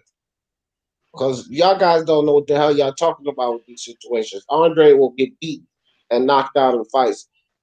Listen, man, I cannot see. This is the thing. This is why I'm not hating on Andre when I say this, when I assess this fight. I cannot see how he wins. I'm just assessing the fight now, the fight that Canelo's supposed to be ducking. Cannot see how Andre wins this fight. I cannot see it. And I don't think any of you guys can see it either. Because what are you guys waiting for? To see Andre get robbed? If for some miracle, because he's not a better boxer than Canelo. But let's say by some miracle, Andre was able to outpoint Canelo. Because when they engage, I don't see Andre getting the better of that. I see Canelo countering him all kind of ways. right? When he does have the balls to come inside, I see Canelo walking him down, planting some body shots, Andre running around the ring, trying to stay away from Canelo. That's how I see the fight going. I see Canelo legitimately outpointing Demetrius Andrade because of the way he fights, man. Yeah. Because of the way he fights. Well, I see Canelo knocking him out, but as soon as he lands on him. But if he catches him flush, like if he catches Andre with anything up top that he caught Callum Smith with, Andre, I'm not saying he'll knock him, slam out, but he's going down. He will get dropped. And I'll tell you this right now. Andre touched that canvas one time in that fight, you can forget about scorecards. If he touches that canvas one time in that fight against Canelo, you can forget about scorecards. And then you have to ask yourself, what are the odds of pillow-fisted Andre knocking out granite chin Canelo? It doesn't even sound viable, right? That don't even sound viable. Andre, who could have pulled himself out of a wet paper bag, is going to knock out probably one of the best chins in boxing. Infinity to 1. Right. Like, seriously, bro. It's like, come on. How does he win? If all of these Andre fans, boxing, Myron, you tell me. How does he win, Myron? Break it down. Because you said I'm shining Canelo and all of that. That's funny. I like the jokes. But how does he win? Just tell me how he wins. I think Andre has a better chance to win only through his awkwardness. Otherwise, no. But that's the thing. He is awkward. He is awkward. But, okay, look. Rebel Life Boxing, look, check it out. This is the thing, fam. I want people to go look at the fight. For anybody who can analyze the fight, and Brian has done it already. Brian's done it already. So if you can analyze these fights and then pick a winner that way, because that's basically where I'm going from. That's what I do. I analyze fights, guys. I'm not luckily guessing all of these fucking winners. I only missed 2 marquee fights. No, 1 marquee fight this year, because Joshua and Ruiz was last year. The only marquee fight I missed this year, I think a whole hell of a lot of people missed the fight, was Alexander Povetkin and Dillian White. That's the only marquee fight I missed. I got them all right. All of the rest of them I got right. And the thing is, because I look at the fighters in the ring, I see what they stylistically, how they match up against each other. And I understand what you said that Demetrius Andrade is awkward. Well, bro, that awkwardness is not going to be able to be effective against Canelo.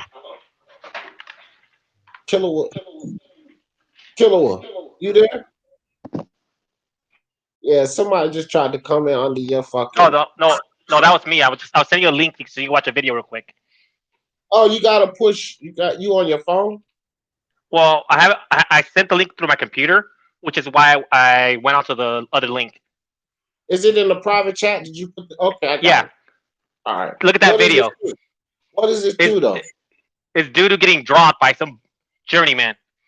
And imagine if Canelo hit that same exact shot, which he would. All right, yeah, because they be taking the shit down and blocking the shit out. I gotta watch what I play on here. You know what I mean? I know. That's why I put it in the private chat so you can watch it, and then after you watch it, it's clean. You can show people what would happen if Dudu fought Canelo. Oh yeah, I remember this. No, I can't put that. I can't put that up there because of the heading down at the bottom. Ah, darn it. Yeah. He could copyright it and give me trouble. But yeah, I do remember that fight. All y'all do is type in the search box in YouTube, Demetrius Andrade gets dropped, and it'll pop up. Demetrius Andrade gets dropped, and it'll pop up. Yeah, that's a good example right there, Kalua. Thanks for that. Hell yeah, man. I need to do some more editing because I can edit that dude's name out at the bottom and then just show the clip.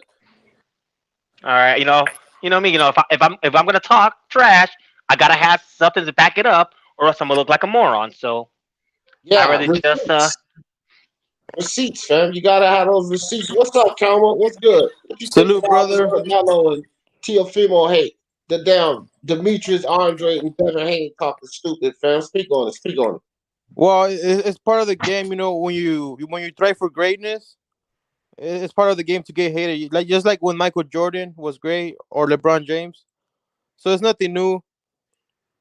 I know some people want to say it's some to do with race. I don't think so. It's just greatness is part of the game, bro. It's part hate is part of the game. It is, bro. What you think? Did you see the clip? How long you been in here, Cameron? Just right now. Okay, well I'm gonna show you this clip, and this has been a fan favorite today. So I'm gonna show you the clip, and you just speak on this clip. Is he the guy at pound for pound now? He's they already established that. I'm not gonna say he is like the pound for pound guy yet because he hasn't fought all the top guys yet, like myself. Caleb Plant is out there.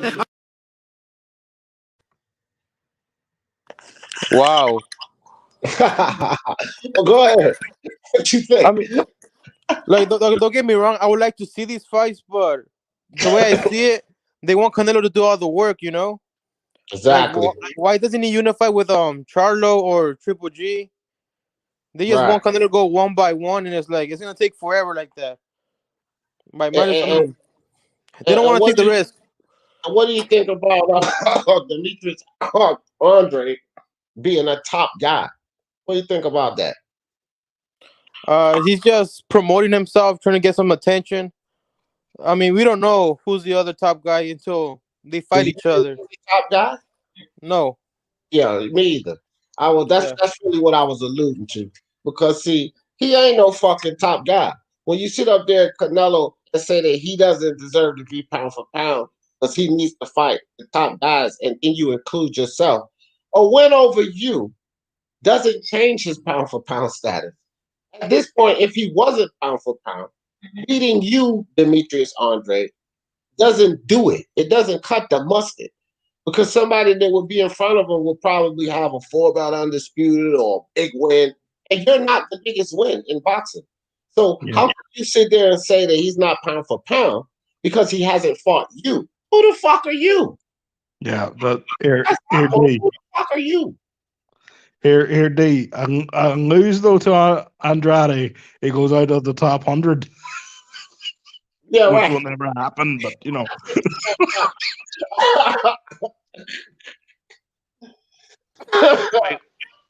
Hey, why do people keep on saying that Dudu needs to fight Charlo or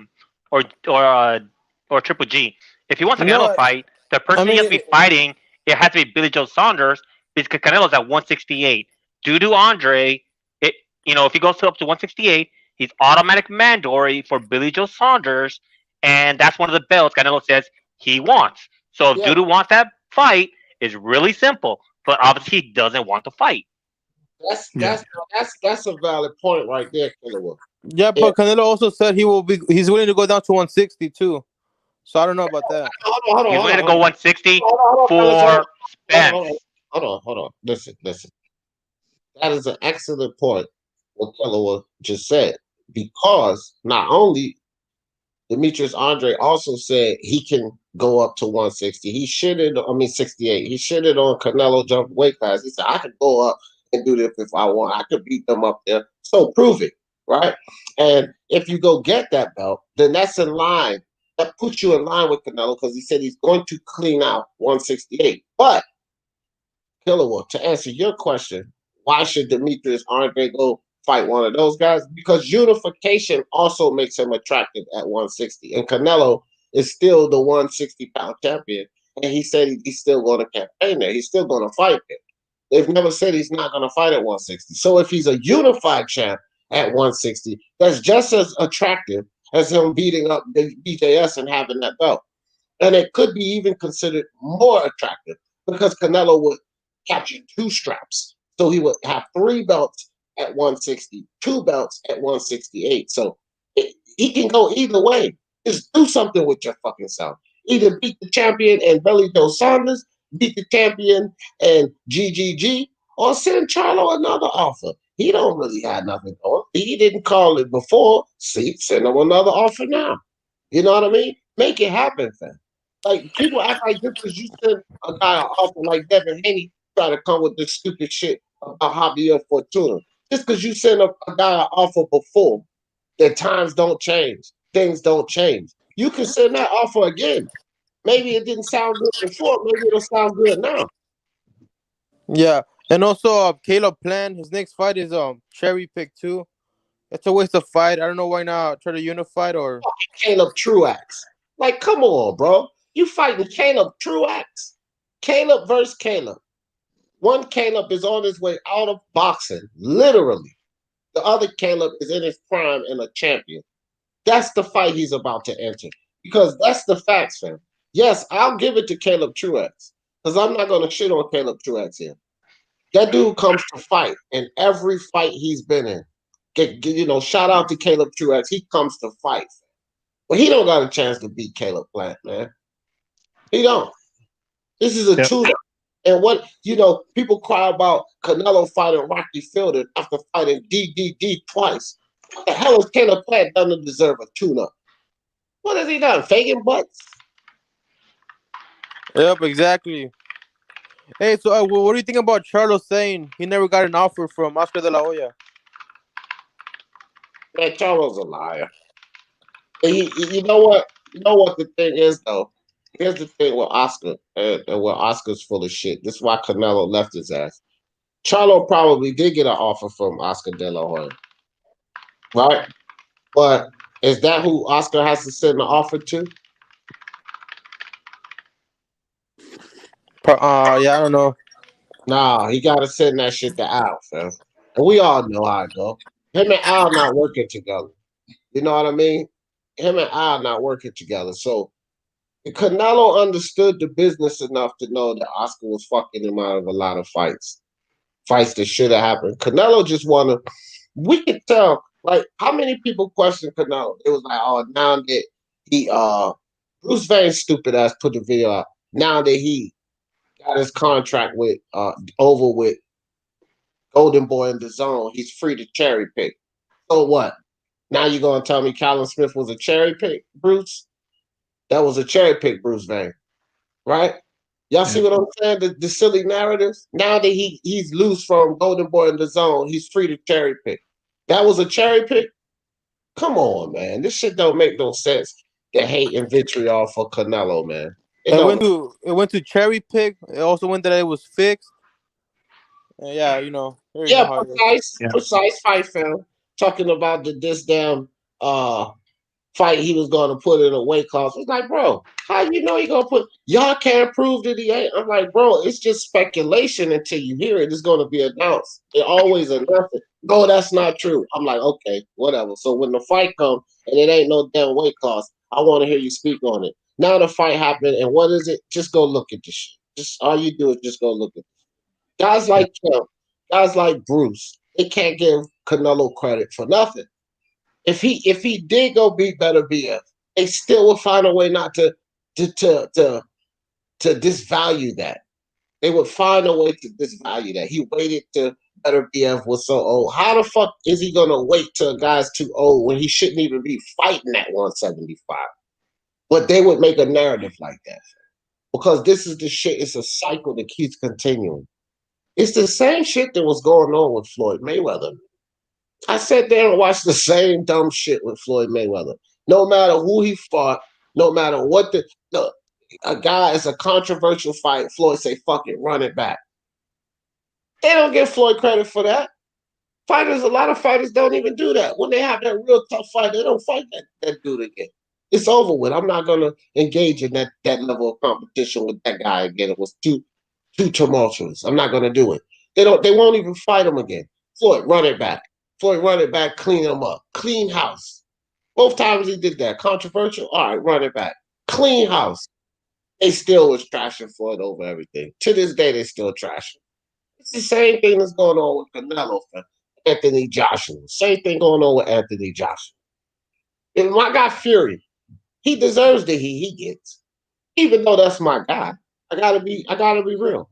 The people that give Fury heat, I don't really do too much but laugh. I don't ever really hear me sitting up here defending Fury on the silly shit he says, or I don't defend Fury on that. I don't really do anything but laugh because he deserves the heat that he gets, right? Anthony Joshua don't deserve the heat he get, man. He don't deserve the heat he get. He lost to Andy Ruiz, didn't make no fucking excuses. Got back on the horse. got back in the ring and took his fucking belts back, man. Then he goes and beats Pulev in impressive fashion, and he don't get nothing but hate. Yep. It's crazy, bro. It's crazy. Like the boxing fans are nuts. They're nuts. Teofimo, fight a guy, and Masao Nakatani. Let me put you on mute. And fingers. That dude typing fast as hell. So Masao Nakatani, right? Nobody knows him. He's just some Japanese guy. But because they don't know how good to do this, they give Teofimo no credit. But that was a good fight, a valid fight, because it brought Teofimo to another level where he was able to adjust, understand certain things, practice in the ring, not to get caught that way. Then he blasts through Coleman. And people at the time had Richard Coleman beat Teofimo.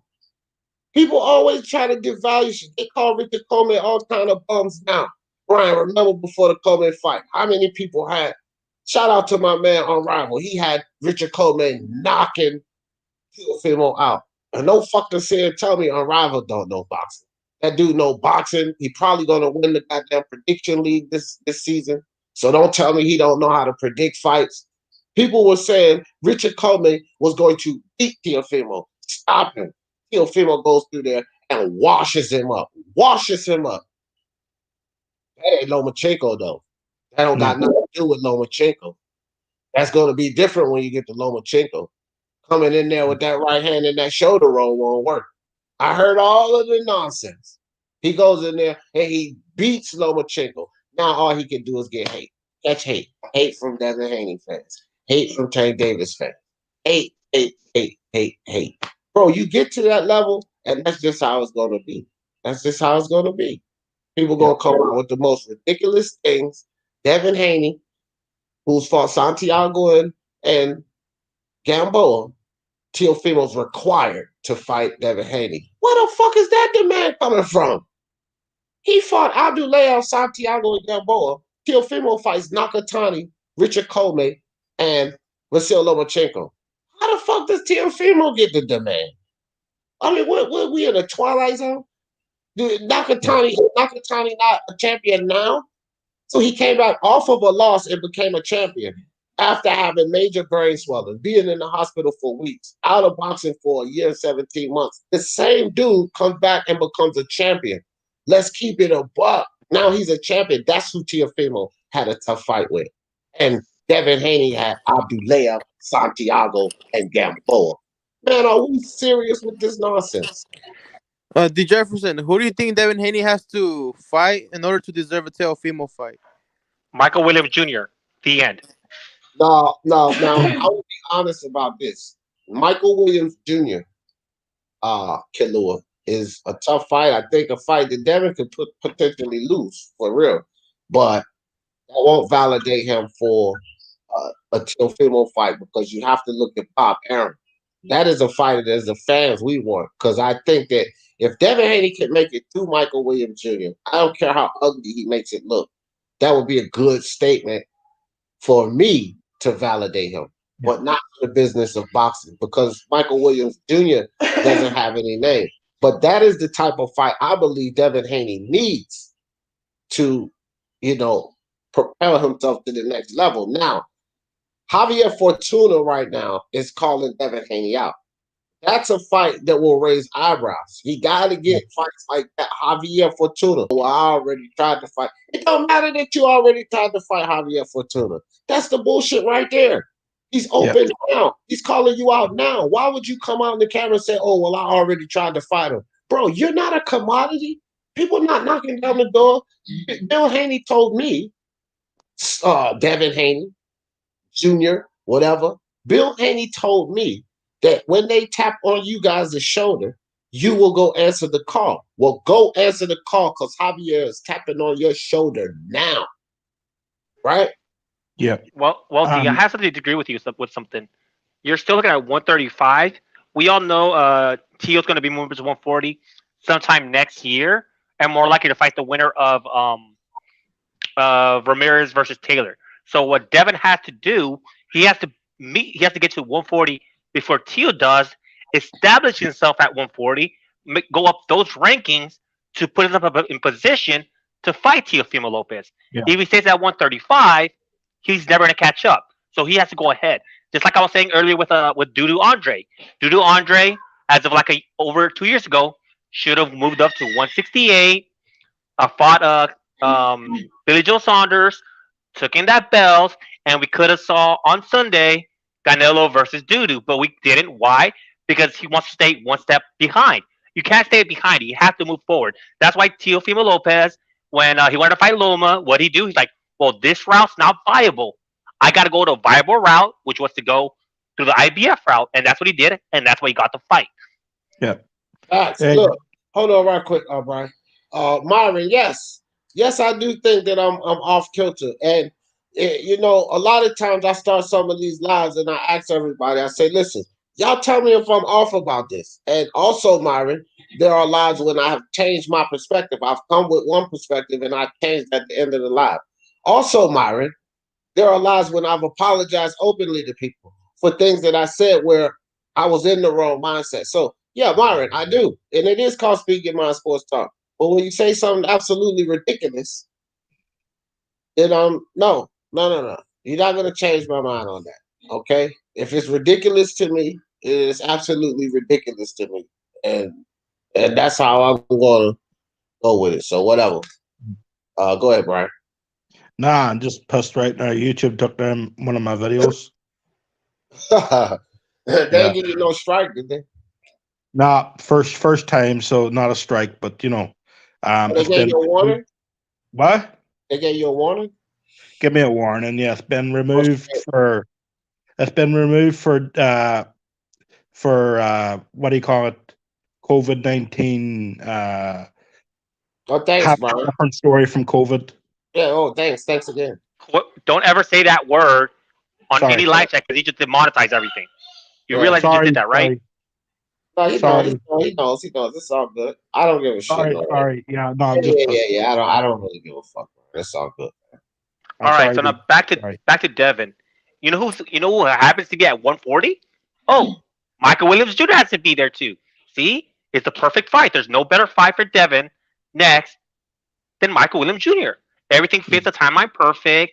It sets up Devin. You know, it'll be a great step up fight because Michael is just that good. It'll be at 140 where Devin should be instead of waiting around, messing around 135 where he'll never get a Teal fight. Once he goes 140, he's gonna be on the road to fight Teal. If not, he'll never get that fight. Bro, I seen that kid Michael Williams Jr.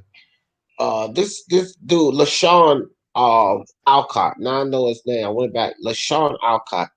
This dude was at least, he come from the MMA, right? I'm telling you, this dude was at least 155, 160 in the ring that night with Michael Williams Jr. And Michael Williams Jr. was on weight, right?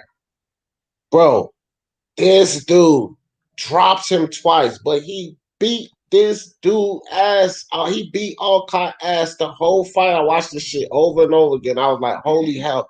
And the dude dropped him twice. He beat him up so bad, he still won the fight, even though he got dropped twice in the fight. He still won the fight. That's how he beat the dude up. But my thing is, like, I'm looking at these guys at 135, and I'm thinking, who can hurt him? And then I think of Devin Haney. We know he can't hurt him.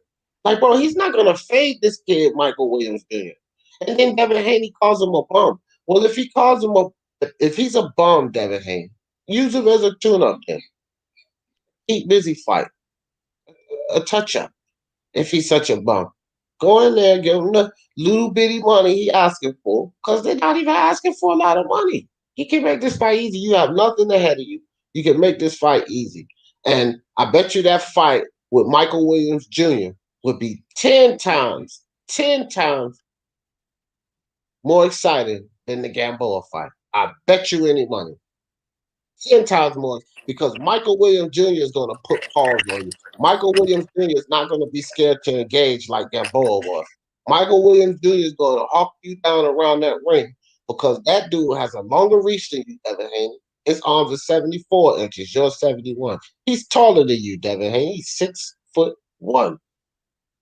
That kid is a monster. So I want to see Devin Haney, answer that call. Michael Williams Jr. Don't call him a bum. Answer the call. Don't call. And looking for everybody who just stepping in. Let me play this one. This idiot right here. The kid Michael Carter Williams calling out Devin Haney. What that Michael Williams? I don't even know this bum ass nigga. They talking crazy, dog. Them niggas talking crazy. They act like they won't. He acting like he don't know who we are, but then he turn around and know who we are. Now watch this. Coming out of Carolina, you know, there is a young fighter that I know of, Michael Williams. I think he out of North Carolina. Yeah. What's your thoughts on that? H, watch your mouth. Right. See this? Now H Money knew exactly who Michael Williams Jr. was. And he's like, yeah, what you think about this kid? Because he knew that dude was the truth. As soon as he calls out Devin Haney, because we know what, H Money slobbing on Devin Haney. We know that. Slob knobbing Devin Haney. So as soon as he calls out Devin Haney, now Devin Haney putting up Twitter posts. Look at his resume on BoxRec. Look at your resume on BoxRec, Devin Haney. Well, what do you got on your resume? And then H Money come out. Who is he? Who don't nobody know about? Yes, you do. You spoke about him before this point that he called out Devin Haney. Why is it all of the hate and vitriol from Devin Haney and his groupies? Because H Money is definitely the groupie running around YouTube. The so-called Devin Haney, Team Haney administrator. This idiot calls up Junior Lopez. He literally called up Junior Lopez, man. This dude is a fool. My bad. Hey, D. Yeah. So, what do you think Devin Haney does next? Like, who do you think he's gonna fight next, though? Like, you think it's gonna be another cherry pick, or he fights his top 5 WBC list?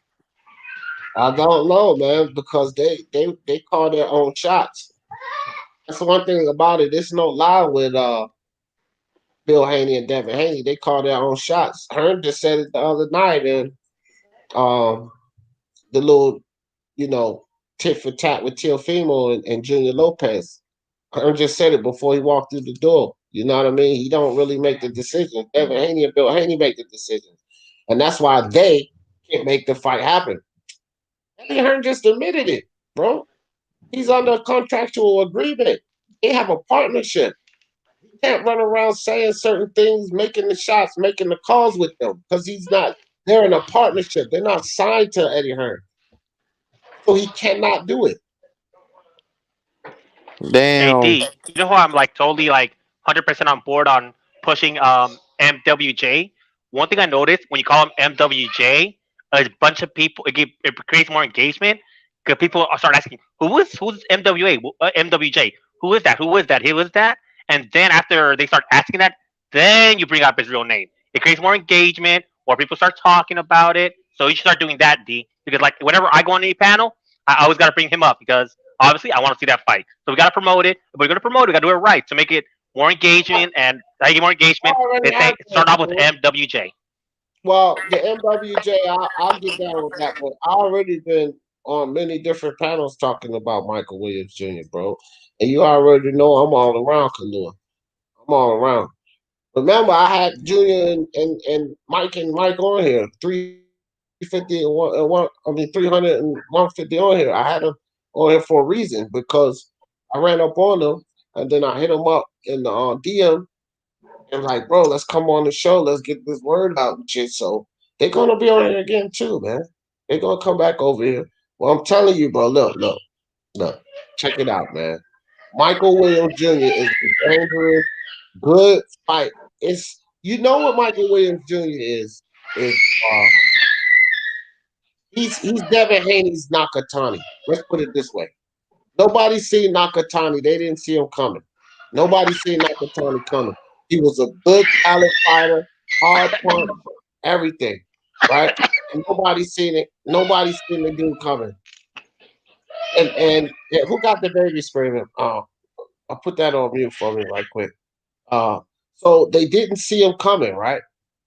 That's what Michael Williams Jr. would be for Devin Haney. Nobody will see that kid coming because a lot of people don't know about him, but he's that dangerous. Oh, like Carlos Cangora? Huh?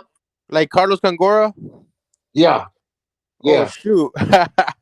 Exactly. A guy that you don't see coming that will come in there fucking in some people's dreams. You know what I mean? And that's what Nakatani was. Look what he just did to Philly Vidal. And Philly Vidal knocked him down twice. But I think Nakatani need to hang the gloves up, man. Because he not where he used to be, bro. Plus he's 31 years old. And Vidal knocked him down twice, and I heard he had to go back to the hospital again. You know, Teofimo beat him up real bad, fam. Like he won, you know, he was a soldier in that fight, but he took some flush shots, and y'all see what Teofimo can do to guys. Nakatani has a chin out of this world, bro. He got knocked down twice by Verdejo and still kept going. That kid got a chin out of this world, but some fighters, you know, have a chin that's better than their safety, if you know what I mean. Like their chin is too good. It's too good for their safety. Like Gerald McClellan, right? And some of these vicious shots he was able to take. The shots he took from Julian Jackson. You know, which Jackson, we know what type of devastating puncher he was. Some guys, Canelo could potentially be that guy. That chin is too good for their safety. You know what I'm saying? Some guys got that chin that, even though that chin is tough, that brain still get rattled a little bit, and sometimes too much. I think Nakatani got one of those chins, man.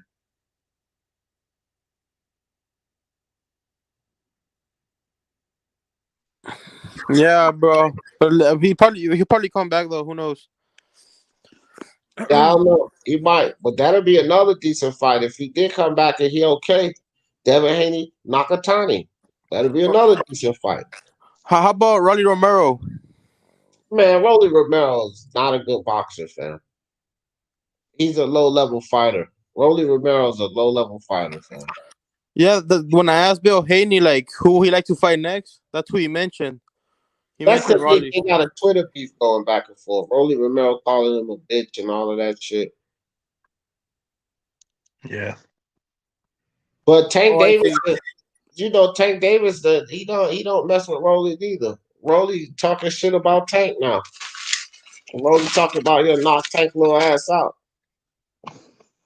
Yeah, if he's gonna talk shit, I mean, he should at least give the Dominican guy a rematch because that wasn't convincing. Wasn't convinced. He got freaking beat. Nah, No, they he gave lost. Rolly. I think Rolly got a gift in that fight. That fight should have been a draw. That's what I'm saying. That's what I'm saying. He got beat. I didn't even have a close. Right. I believe I had it 9-3. Yeah. Well. Yeah. I gave Rolly's the next. It's gonna be the very next. Leo Santa Cruz. They're gonna fat him up, get him a bunch of easy wins, so they could feed him to a real fighter. Killer. Respect Leo Santa Cruz, fam. That dude, he fought. I ain't taking. He didn't fight Aaron Russell, which is a fight, but Leo Santa Cruz fought a valid fight, bro. He earned this dude. The tank foolery was money. That was a money grab. But everything else prior to that division, that 130 debacle, Leo Santa Cruz deserved, you know, his dues. I had him in my top 10 before he lost the Tank. He was actually in my top 10 pound for pound. I gotta respect Leo Santa Cruz because he had the Abner Mars Wars was good. The Frampton, I mean not Frampton, the Warren, what's the fucking guy? The little fucking guy he fought, the UK guy. Why is this name slipping my tongue? Y'all there? Y'all with me? Yeah. Yeah, I don't know who you're talking about. You were saying Carl Frampton? Carl Frampton. I was about to say Carl Frampton, but I don't know. I said it and then I got off of it. But Carl Frampton fight, like Leo Santa Cruz got, he's validated to me from 118 to 126. So I ain't gonna disrespect Leo, but at the same time, man, look, it is what it is, man. These two guys in this picture, they're the guys that's doing it. Yeah, Carl Frampton.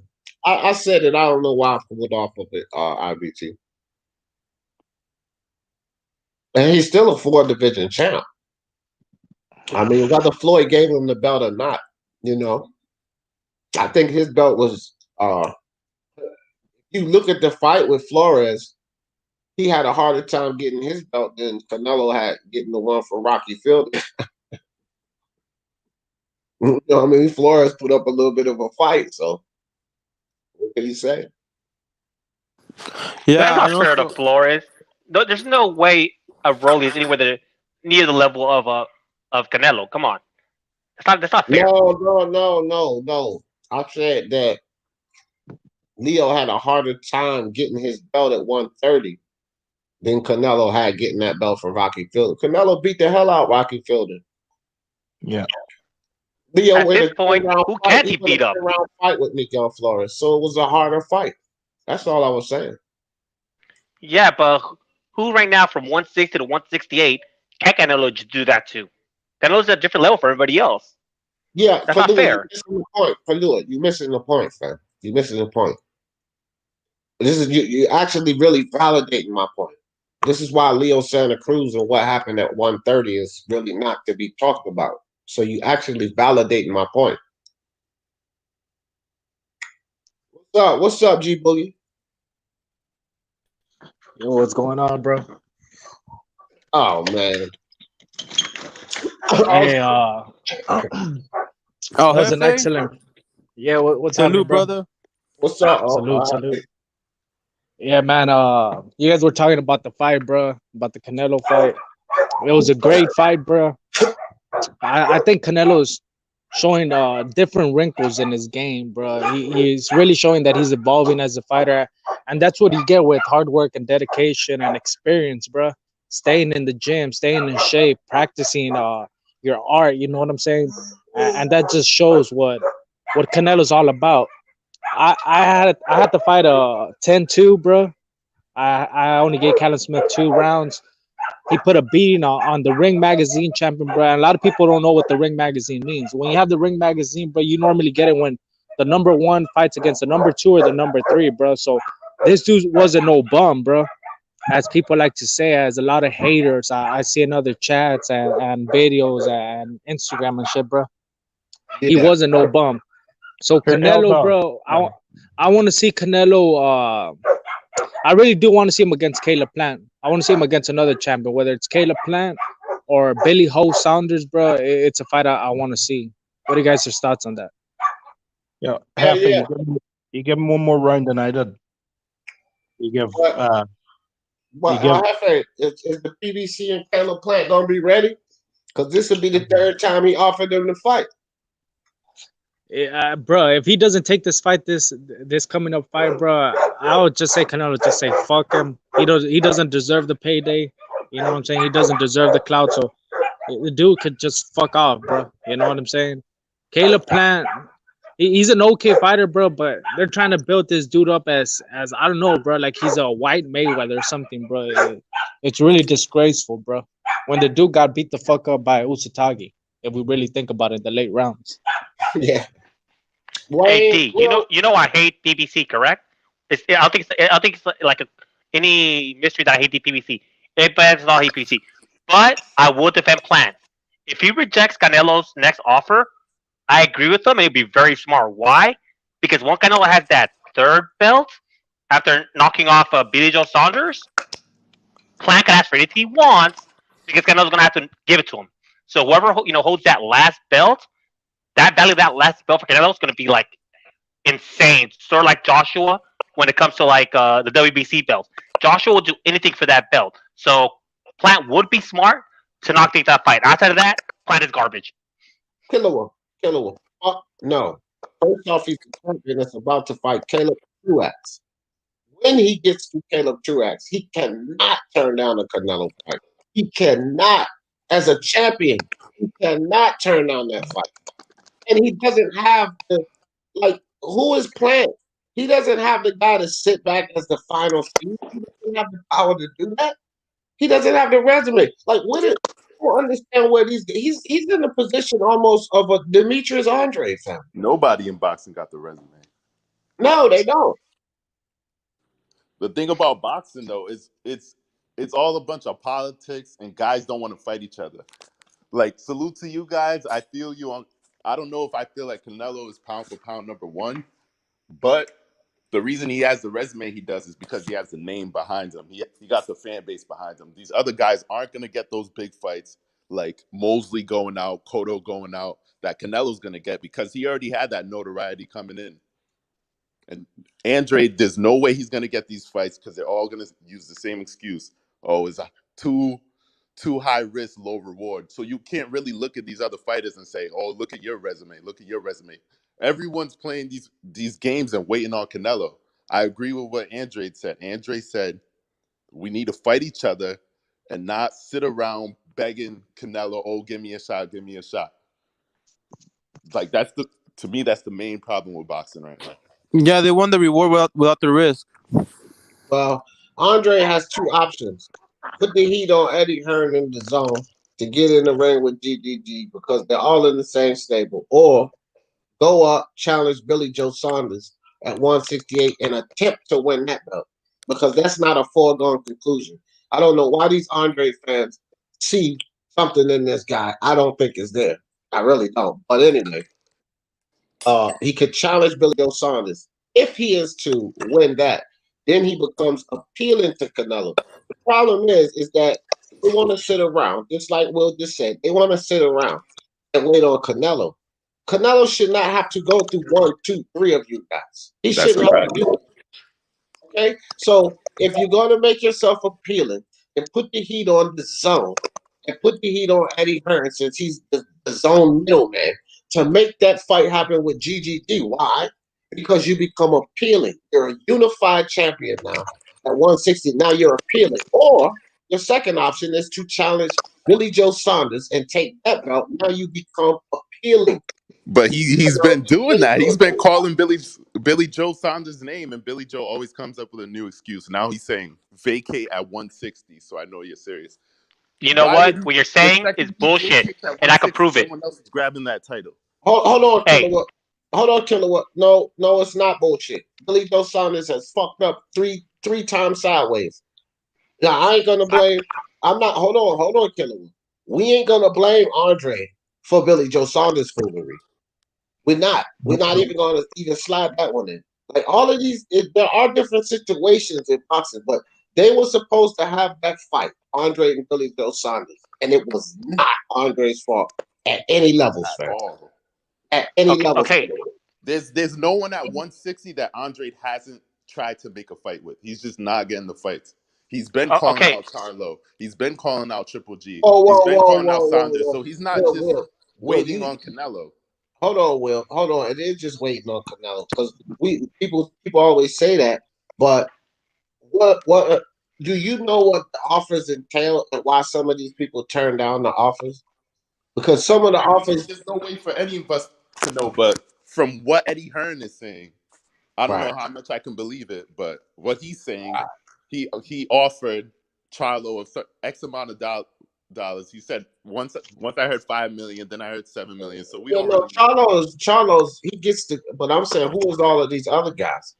Because if he's offering everybody, we know that there's never been an offer from Andre to GGG. There's never been any offer made ever. But do you think that's because of him? I don't look. See, that's the thing. I don't give a shit why it is because I don't give Tank a pass with the foolery. Floyd, I know it's Floyd and Leonard Ellaby. I know it's not Tank Davis. Those are different situations. No. It's the same in the sense that the fighter is not making the decision. That's where it becomes the same.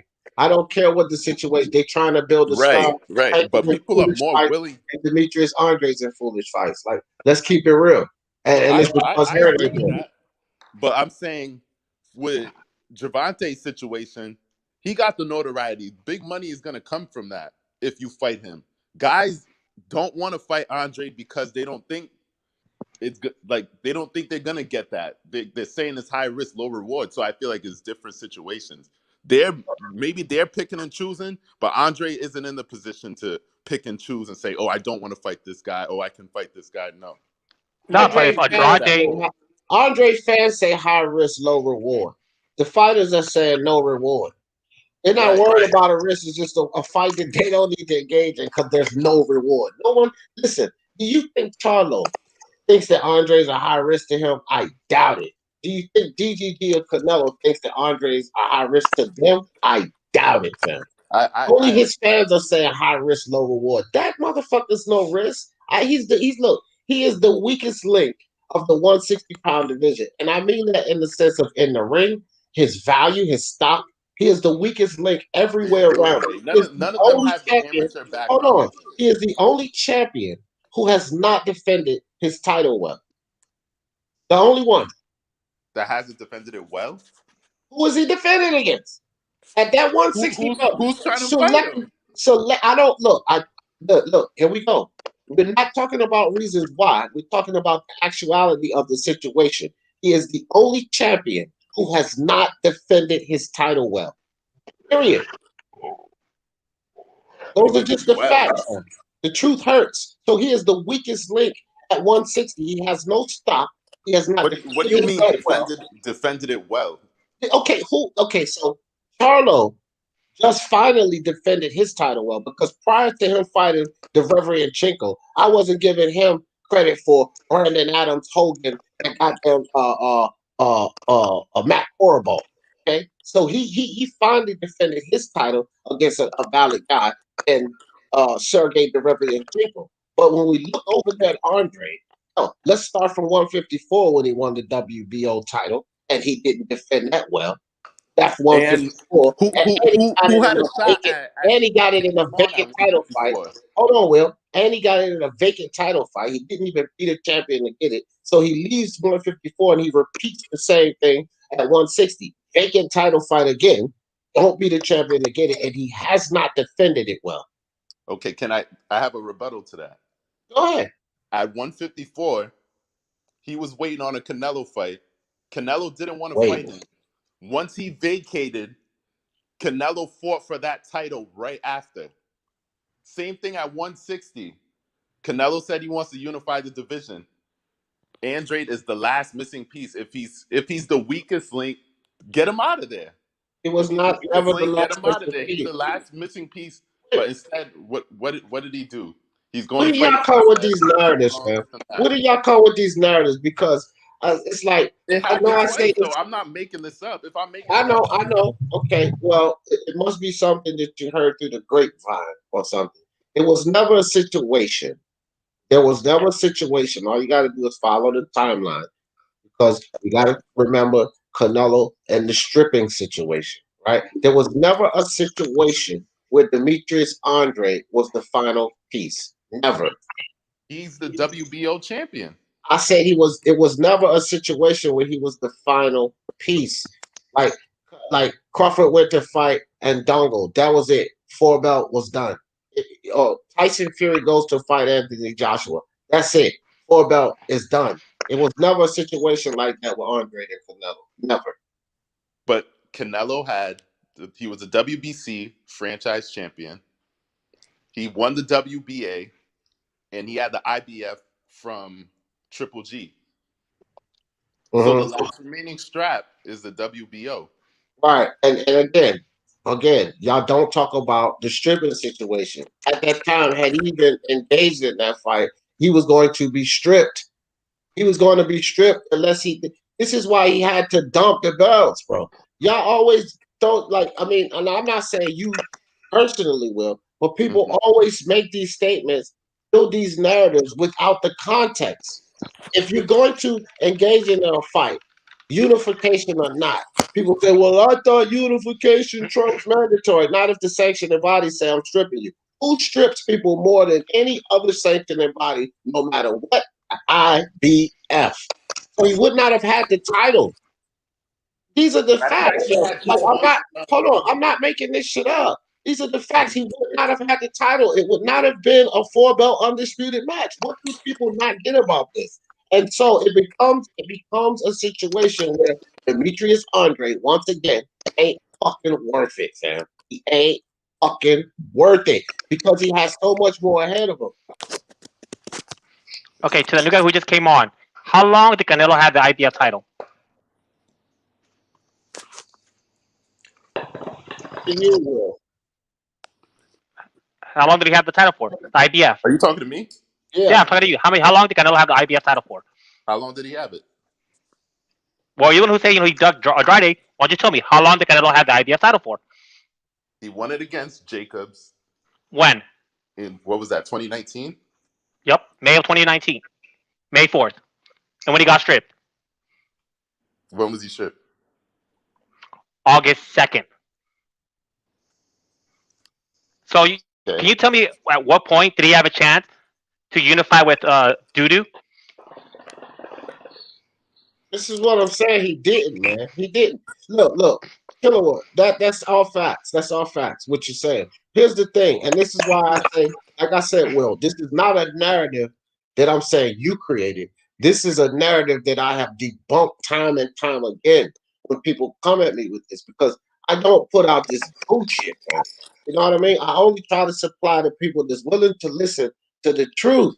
And he never, ever had a chance to go 4-belt undisputed with Andre. Now, if people think that, and if they go along with, I think Boxing Eagle or one of those fucking idiots came up with this narrative. But if they believe that narrative, right? Because it's one of these channels that always come up with these narratives. You know what I mean? Then Bruce Vain is someone who will probably push this narrative. Right? So if you believe that narrative, then you say, "Oh, that's reasonable." Then, if he could have went 4-belt undisputed, oh, I see. Yeah, he is ducking them. But that was all bullshit to begin with, because he could have never went 4-belt undisputed with this guy, right? Why did Andre see? And then, okay, hold on. See, this is the shit I'm talking about, because this is one of the guys that he's on your side here, Will. But this is one of the guys that's part of the problem. I'm gonna show you right after I catch this. My man Remy, appreciate you. Saludo.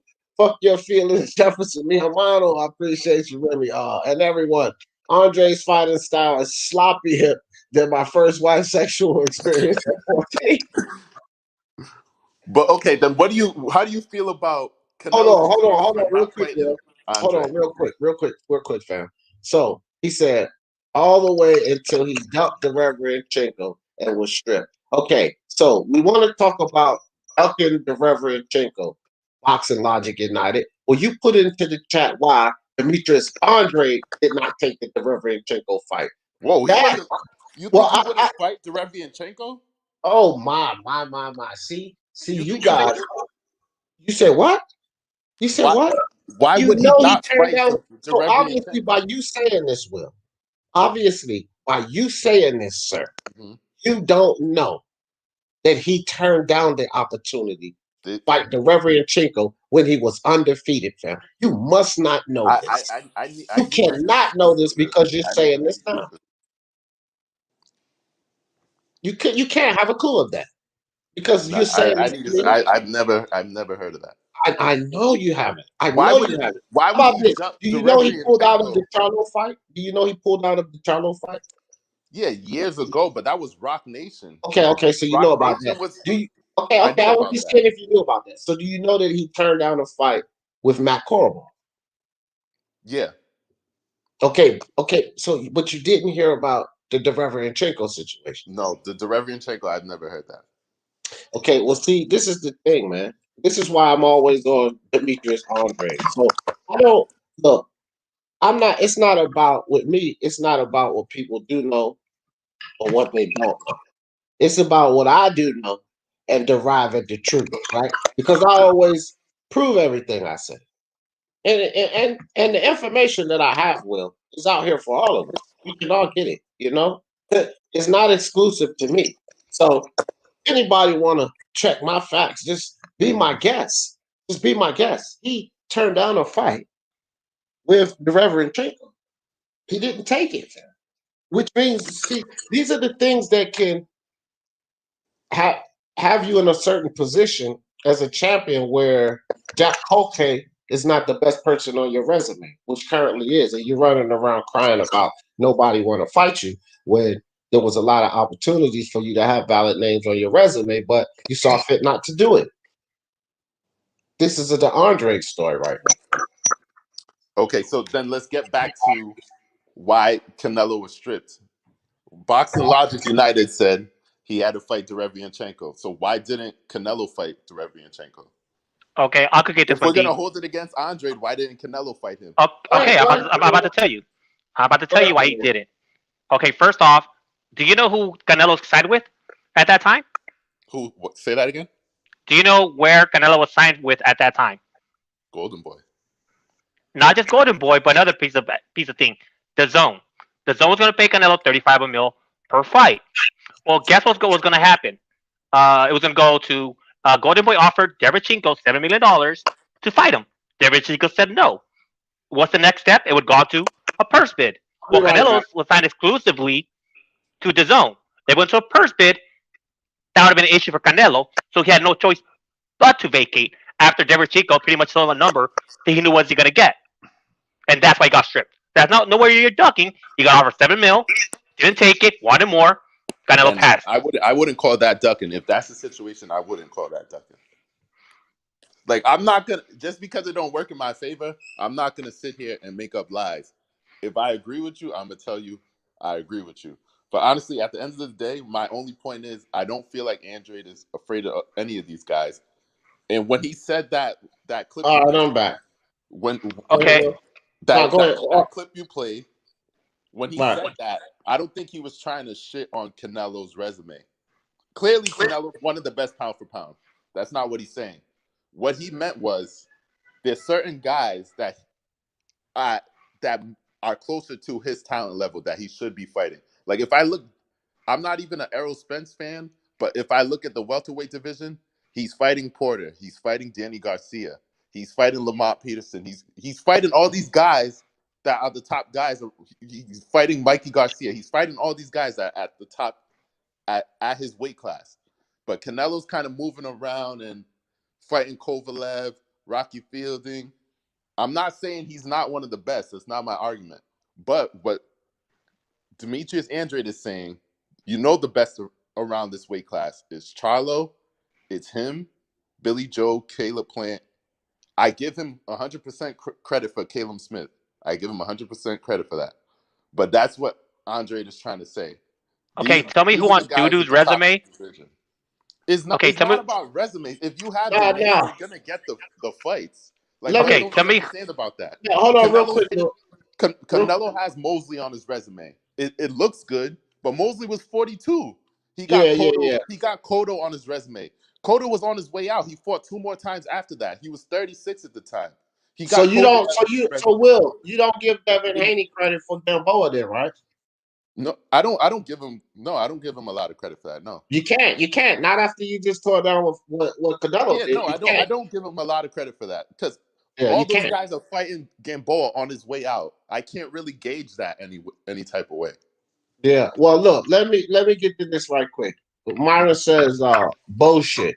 That's Myron, man, you so funny, dude. He said that was a DAZN fight. Canelo didn't want to give up $5 million to make the fight. Steve Kim wrote an article. See, here you go, Myron. And you guys, man, because I heard Bruce say this too. And look, man. Here's the thing, man. How is it that you guys sat here and witnessed what happened with DAZN, Golden Boy, and Canelo, but then still persist to say Canelo didn't want to give up $5 million? Canelo wanted to fight, fam. This is what you have to understand. It was a debacle with Oscar. Maybe Oscar didn't want to give up $5 million because he wanted to stick a little more percentage up his nose, sniffing all that goddamn cocaine. It wasn't about Canelo. Okay, it was either Oscar not wanting to do that, or it was out of DAZN not wanting to approve the fight, or whatever. But it had nothing to do with Canelo, because that's why Canelo got away from that situation. Boxing Logic United. But Will, don't listen to guys like this, because they have consistently throughout their material have a disdain for Canelo. It's beyond accomplishments, it's beyond anything he do. He is one of the guys who consistently digs at Canelo no matter what he does. This is a guy right here, Will, that called Demetrius Andrade the boogeyman of 160. That's this guy. I mean, it's starting to look like it. We can't look at how can it look like that when he's going out and selected? He hand select what boogeyman hand selects a Dusty Hernandez Harris. Come on, fam. I don't care who don't want to fight him. Hold on. I don't care who don't want to fight him. What power Everybody. do you think he honestly has to select his opponents right now? Do you see him screaming Billy Joe Saunders' name? This guy is completely quiet. All right, can we drop this Billy Joe Saunders things? Can you tell me why AJ is about to get stripped for the WBO title? Why is that? He's not getting ready to get stripped. He's not getting ready to get stripped. Well, he has to pay step-aside money, or he gets stripped. Why is that? Let's talk about that right quick and get off this silly topic with Canelo, because the Canelo hate is real, the Teofimo hate is real. Devin Haney, Demetrius Andrade, y'all meet each other in the fucking dark alley and smack the fuck out of each other. That's what y'all do. Just smack some sense into each other and say, "Wake up, go do something." Say, "Hey, man, you need to go do something with yourself." And Devin, you look over at Demetrius, say, "Hey, you need to go do something with yourself too." And y'all get into some valid fights. Well, let's talk about this AJ situation here. Man, AJ is under the same scrutiny as these two guys in the picture. The hate is real, man. The hate is real with AJ. He's not going to be stripped, okay? The step-aside situation went like this. First, Usyk coach came out probably about a month ago and said that they intend to fully hold on to their position to fight AJ. They said that it is the fans and it's certain media talking about step aside money, but they hadn't talked about any step aside money. And his trainer said if Hearn was willing to sit down to the table, he said they're not going to be foolish. He said, "I'm not going to be foolish and not listen to what he has to say. But right now, we're not thinking about no step aside money. We're training to fight Anthony Joshua." Now, here recently, probably about 6 days ago, was Alexander Usyk himself that came out and said that he is entertaining the step aside money. Now, Alexander Usyk has come and said that he's entertaining the step aside money. Now, in a step aside situation, he will not be stripped because the guy that is mandated for him would be Alexander Usyk. Therefore, he would not be stripped. Now, here's another thing about this whole step aside and WBO situation. Alexander Usyk, I said this shit months ago. Again, I'm not no fucking psychic. I said it months ago. However long, what was it? 2 months the Derek Chisora fight, a month and a half. Right after that fight, I did a live, the post-fight live. So we go back and look at the post-fight live. Alexander Usyk and his team, they're not taking the Anthony Joshua fight. I said it right after the damn Derek Chisora fight because I am just an average fan of boxing. I know more than most because I've been studying the sweet science for so very long. So I understand things. But I am still just an average fan. If I know that Alexander Usyk cannot be Anthony Joshua, you better believe he and his team understands that too. They know that they need some more time, a couple of more fights before they get into the ring with Anthony Joshua. And I knew back then that they weren't going to take this fight. It's no secret that his coach come out entertaining the goddamn step aside money. Now Usyk is coming out entertaining the step aside money. And with the talks of how big this fight is going to be and how much money it could potentially draw, at one point I said, nah, they're not going to give him 19 million. I think that they may possibly give him that type of money as step aside money. And I don't think any of these boxers are going to turn down that much money to sit on the side and watch a good fucking fight. Because that's literally what he will be doing. Okay, now that that situation's calmed down, isn't Dudu Andre in the same position where he goes up to 168? He could do the exact same thing to Billy Joe Saunders. If Dudu Andre really wanted Billy Joe Saunders, he could do the same thing, but he says he's all talk. He's not doing it because If he's he really lazy. wanted, And sign yeah, if the he wanted, he could papers do it. already. It's not his fault they haven't fought yet. They would have fought 2 years ago. Did you just not listen to what I said? Who has a WBO title at 160? Who has a WBO title at 168? Tell me who are those champions. We know who they are. Keep going. What you tell me? Because you obviously don't understand what I'm talking about. Who are the champions of those divisions? He could use the exclusion, fam. It's the same exclusion that Terrence Crawford used to get the Jeff Horn fight. It's the same position that Alexander Usyk is in right now to get the Anthony Joshua fight. It's the same exclusion that Teofimo Lopez is going to use for the winner of Josh Taylor and Ramirez. This exclusion is allowed. He has the immediate right to go up and jump any mandatory, any number one position to get the fight with the WBO belt holder, which is Billy Joe Saunders now. And if Billy Joe Saunders does not take the fight, he can get stripped, which means he can fight it in a vacant title fight with Canelo or plan or something. He can do something with his fucking self. That's the point. He has the right to do it now. So instead of yakking on and on about Canelo wanting to fight, playing all these goddamn games, use your exclusion right now. Right? Use your exclusion right now. That's what Billy Joe Saunders probably told him to drop. I guarantee once he does that, and use the exclusion. I guarantee once he does that, Canelo's gonna want to unify in a different division, and it'll be the third time. Well, dude, yeah, okay, whatever. I just heard somebody tell me they guaranteed Canelo was gonna have a weight clause in this fight, and that didn't happen. Of course, he always does that. Yeah, what it didn't know, it didn't happen this time. So I'm just saying, like we it's no guarantees in life. The only thing is guaranteed in life is death. That's it.